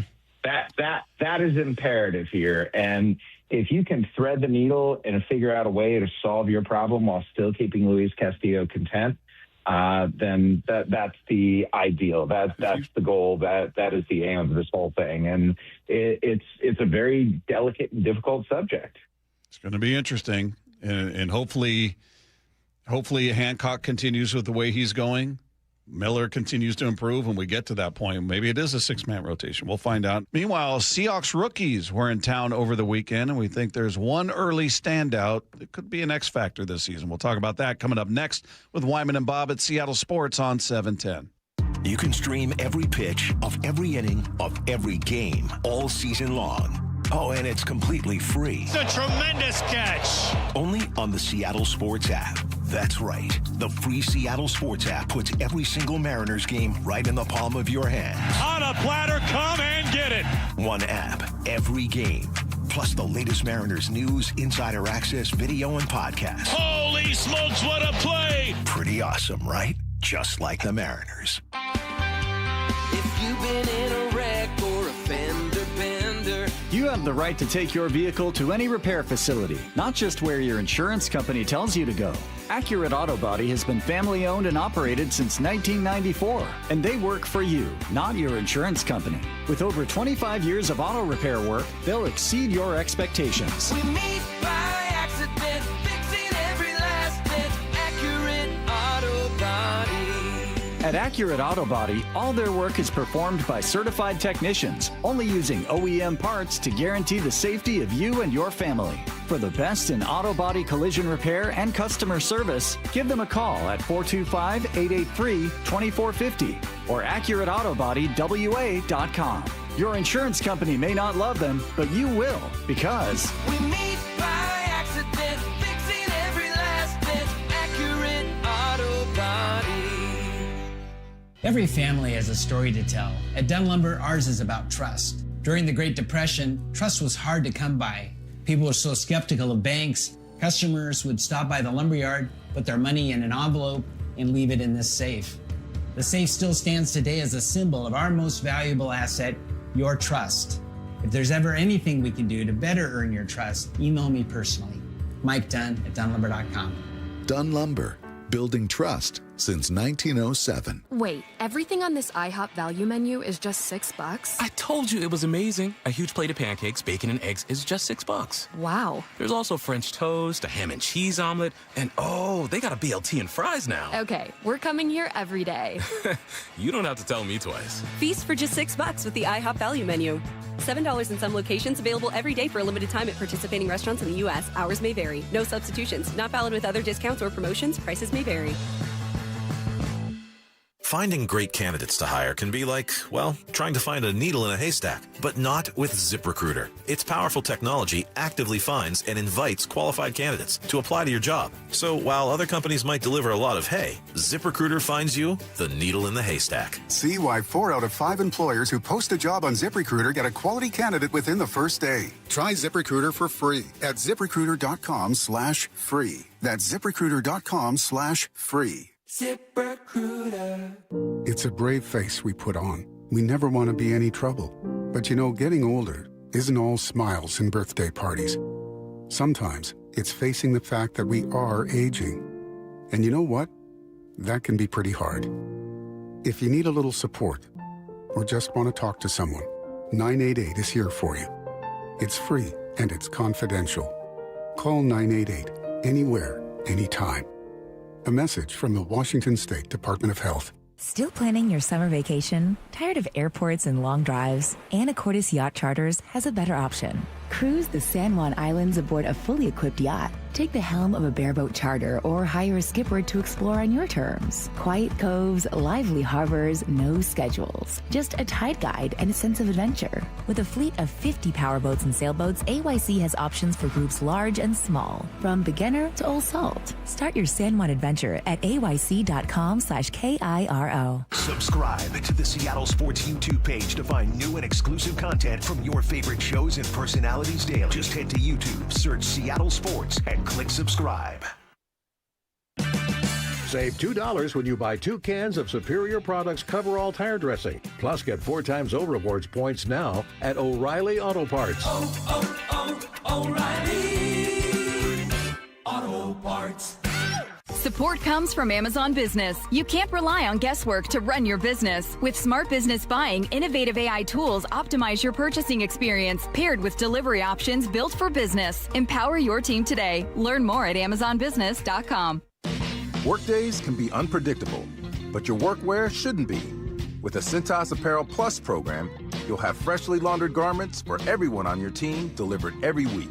Cintas has workwear for just about any job imaginable, with high-performance fabrics and an uncompromising fit that stretches and moves with you. Don't leave looking and feeling good to chance. Visit Cintas.com. Oh, I'm ready! And get ready for the workday. Dave Wyman here, and you've heard me talk about a local company for over a year now I really love working with, Harley Exteriors. You can expect a no-pressure consultation, they're great people to work with, and their windows are beautiful. I recently met with them, and I was excited to hear about the many Seattle sports listeners they've worked with. And now, Harley Exteriors has stepped up with a can't-miss offer. Right now, get $450 off each new window, $1,000 off each patio or entry door, 12-month or 18-month no-interest, no-payment options, plus $200 off your final project total. If that isn't enough to get you started on a new project, I don't know what is. Schedule a consultation just like I did. Give them a call at 833-HARLEY, that's HARLEY, or go to harleyexteriors.com. Minimum purchase of 4 windows required for window discount. Qualifying windows must be 36 by 36 or larger. No size minimum on patio or entry doors. Financing subject to credit approval. Cannot be combined with other offers outside this promotion. Offer valid through May 31st. From the Quantum Fiber Studio, you're listening to Wyman and Bob. Weekdays 2 to 7 on Seattle Sports and 97.3 FM HD2. Rookie minicamp took place over the weekend, Dave, and people are excited about a couple of the top 3 picks. You don't hear much beyond that. They were looked at as, I don't know, projects, I guess, if you will. And you brought up Bo Stevens before, a guy they actually traded up to get, but talked about him potentially being a project that you didn't feel like maybe he was in a position to push Anthony Bradford for playing time, but has your feeling changed on that? A little bit, yeah. Just impressed by what I hear from players. And, you know, I saw a couple of highlights of him working out there at camp and everything. And you never really know until you start, put on full pads and, can he move guys off the ball or whatever. But, yeah, I mean, he just sounds very mature. I know that he had some sort of off-the-field issues, and I thought, well, maybe this guy's going to be a long-term project. But, yeah, they ended up, I think it was a 4th rounder that they traded from the 2027 draft, right? That to get him. So they moved up to get him, and it's kind of interesting just hearing from him, and it sounds like there's a lot of similarities, to what he did at Iowa. Yeah, here he is talking about the similarities between this scheme and what he was doing in college. I'm really thankful for Coach Lester, at Iowa. A lot of it's the same. A lot of it's similar, a lot of same words. There's definitely some differences. There's definitely more complexity. But I feel like I've gotten a great starting point, and it's very helpful, because I'm sure some of these guys that have never heard anything like how we did it at Iowa or here, coming in for that first meeting, you hear it, they're kind of like mind blown, like how different it is. And I feel like I'm going to have a handle on it in the meantime. So that's, with everything that goes on with being a rookie that you've talked about and just the acclimation and all of that, having that level of familiarity, has got to give him a leg up, to say the very least. Yeah, no question. And look, they're not going to answer any questions at the rookie mini camp. You know, until the offensive linemen get in pads and start going full speed, you really don't know what you're going to get out of a guy. But it was just good to hear him. You know, obviously sounds like a very smart guy, very intelligent guy, but also just having that familiarity is just going to give him a little bit of an edge. You know, and I started thinking about it, and that's, you know, I think it's fair to say that AB, Anthony Bradford is he's probably the weak link on that offensive line. I mean, he's the one that, you know, probably I thought, you know, as the season went on, everybody, you know, really excelled and just got better and better, and that's what you saw in the run game. And so did Anthony Bradford. And it's not like I'm rooting against him, but it's kind of the most likely spot. And for a guy that they, you know, drafted or traded a 4th-round draft choice for, that was, you know, significant. You know, it tells you how highly they think of Bo Stevens. Yeah, and he went on to talk about just the importance of communication and building up that connection with others on the O-line. Oh, it's what's the word, paramount, you know? Just having guys next to you, having the center make his call, listen to it, putting 2 and 2 from the meeting to the practice field, you know? That's all you can really ask for. That's what the whole goal is when you go out there and practice, to get better at that, and then your fundamentals. And so it's just putting those together right now. I came up with this question. The texters can answer it. 866-979-3776. Bob will ask you, are you rooting for him to replace Anthony Bradford? I mean, I said I think this could, you know, any year could be like all of a sudden the light bulb goes on year, you know, and sometimes it's second year, third year. You've mentioned that Bradford's fighting for a contract. Yeah, it's his contract year. Yeah, so, I mean, you know. I hope he feels threatened. Yeah. I hope he feels, all right, they moved up to get this guy. They're not replacing Gray Zabel. That's the other guard. He's locked in. He's lived up to his billing and exceeded it. So this is about me. This is about my spot. This guy's not a tackle, not a center. He's a guard. Yeah. So this is all about me, and I hope he feels that threat, because how could that not create urgency? How could that not sharpen your focus? If it doesn't, then you're the wrong guy. Right. So I feel like if there's nothing but good that comes from his presence and the idea that they made a move to bring him in. They gave up draft capital to go get this guy. So it's my job as Anthony Bradford to go out there and show why he's not the guy yet. Maybe down the road, if I go play somewhere else next year, maybe he's the guy, but this is my job, and I'm gonna get this on tape for other teams. I'm gonna have it there for the Seahawks to see what they have in me, and show that I can be a consistent player. Because we've talked about him more than anybody else on the O-line by far. Well, and almost sometimes more than anybody on the team. Yeah, I mean, think about it. We haven't talked about Charles Cross that much. We haven't talked about Zabel. We haven't talked about anybody on the O-line as much as we've talked about Anthony Bradford. Yeah, and what's real is that he can be dominating. He can be just a beast out there. But it's those other moments where he seems to have that Randy Arozarena moment where there's a brain cramp and all of a sudden he looks like he's not sure what he's supposed to be doing. Right. So can he eliminate those? Is that a focus? Is that a concentration thing? Is that what causes that?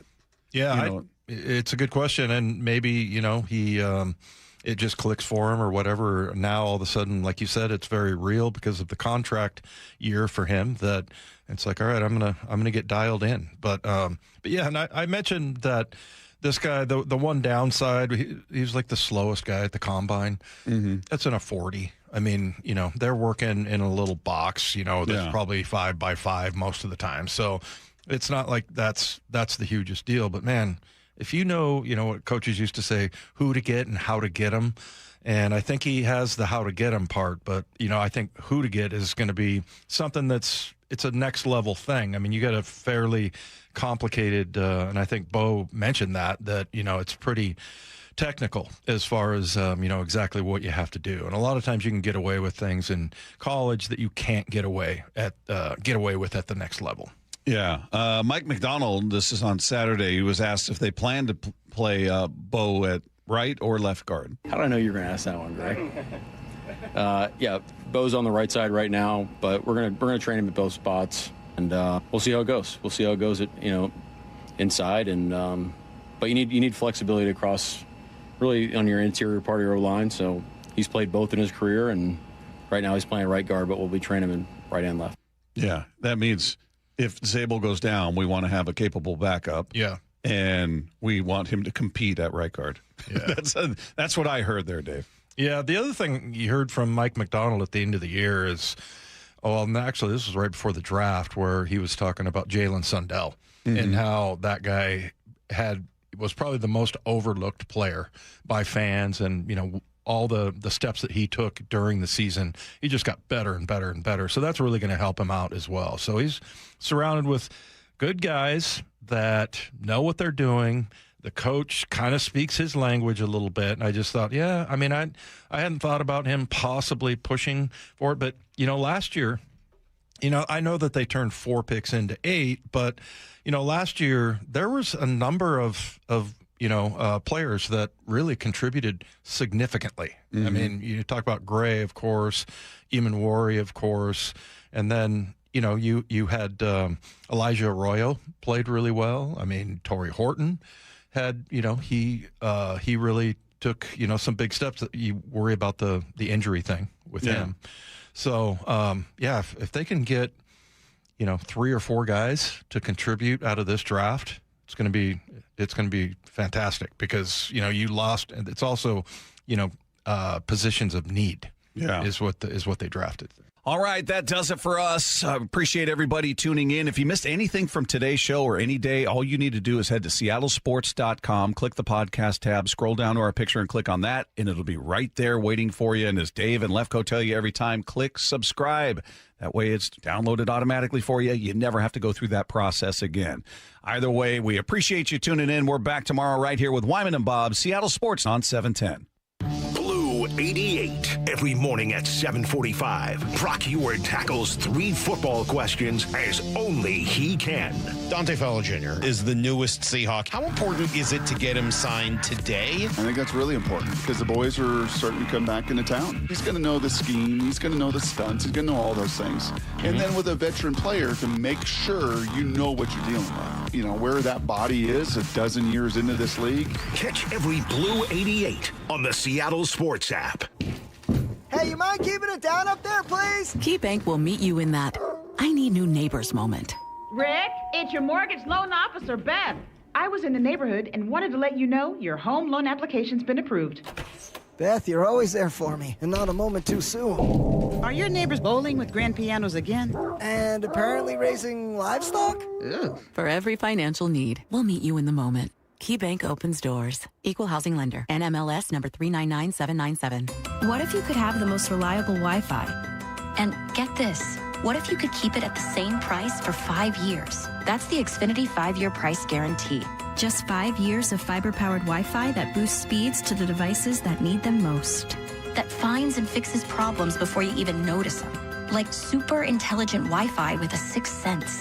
And that keeps you gaming in the fast lane, even when the whole family's banking on bandwidth. And here's the best part. No annual contracts, no hidden fees, and our best equipment included. Plus, get online in minutes with same-day Wi-Fi. Hey, let's face it, a lot can change in 5 years. Kids grow taller, dreams grow bigger, but your Wi-Fi? It would stay reliable and the price would stay put. The Xfinity 5-year price guarantee. Lock in your price and unlock the possibilities. Xfinity, imagine that. Select plans only. Restrictions apply. Powered by fiber. Connected to the premises by coaxial cable. Actual speeds vary. Hear that? That's the sound of a car rolling into Valvoline Instant Oil Change. The sound of another savvy driver getting an oil change from trained pros.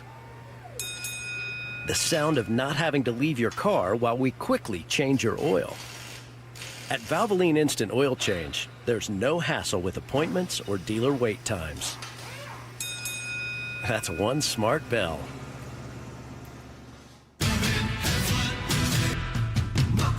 Step inside and let the excitement take you places. This is Muckleshoot Casino Resort. The ultimate spot for action that reaches incredible heights, luxury that knows no bounds, and live entertainment that always thrills. It's all at one incredible destination. So when you look for the best, look nowhere else. Muckleshoot Casino Resort, the biggest and best in the Northwest.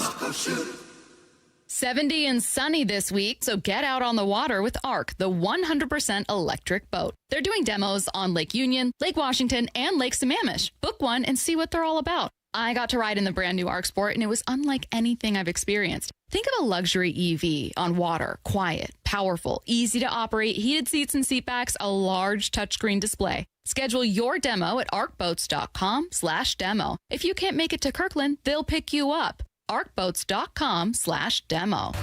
The Camping World Ultimate RV Show is coming to Angel of the Winds RV Resort in Seattle. Parking and admission are free. Join us May 14th to the 17th to shop special show pricing on over 200 fully staged new and used RVs. Get an exclusive first look at new models. Check out the latest gear and accessories. Bring the family to enjoy our kids zone and enter to win a new RV. Don't miss the Ultimate RV Show in Seattle, May 14th to the 17th. We'll see you there. If the world were like a Sleep Number mattress, everything would adapt for your comfort. Because as your life changes and your body changes, Sleep Number mattresses adapt and shift to give you personalized comfort night after night. And now everything's on sale during our Memorial Day event. Save up to $1,200 on mattresses for a limited time. To experience a whole new world of comfort, visit a Sleep Number store or go to sleepnumber.com. Sleep Number, to a good life sleep. Wait, everything on this IHOP value menu is just $6? I told you it was amazing. A huge plate of pancakes, bacon, and eggs is just $6. Wow. There's also French toast, a ham and cheese omelet, and oh, they got a BLT and fries now. Okay, we're coming here every day. You don't have to tell me twice. Feast for just $6 with the IHOP value menu. $7 in some locations, available every day for a limited time at participating restaurants in the U.S. Hours may vary. No substitutions. Not valid with other discounts or promotions. Prices may vary. Wesley Financial Group is not a law firm. I'm Chuck McDowell, founder of Wesley Financial Group. Did you buy a timeshare because they told you it was a great investment? That's a lie. Most timeshares can be bought online for $1. To find out what your timeshare is worth and to cancel it, call us today and we'll send you our timeshare exit kit free with all your options for cancellation. Call Wesley for your free exit info guide. 800-771-1300. That's 800-771-1300. You can stream every pitch of every inning of every game all season long. Oh, and it's completely free. It's a tremendous catch.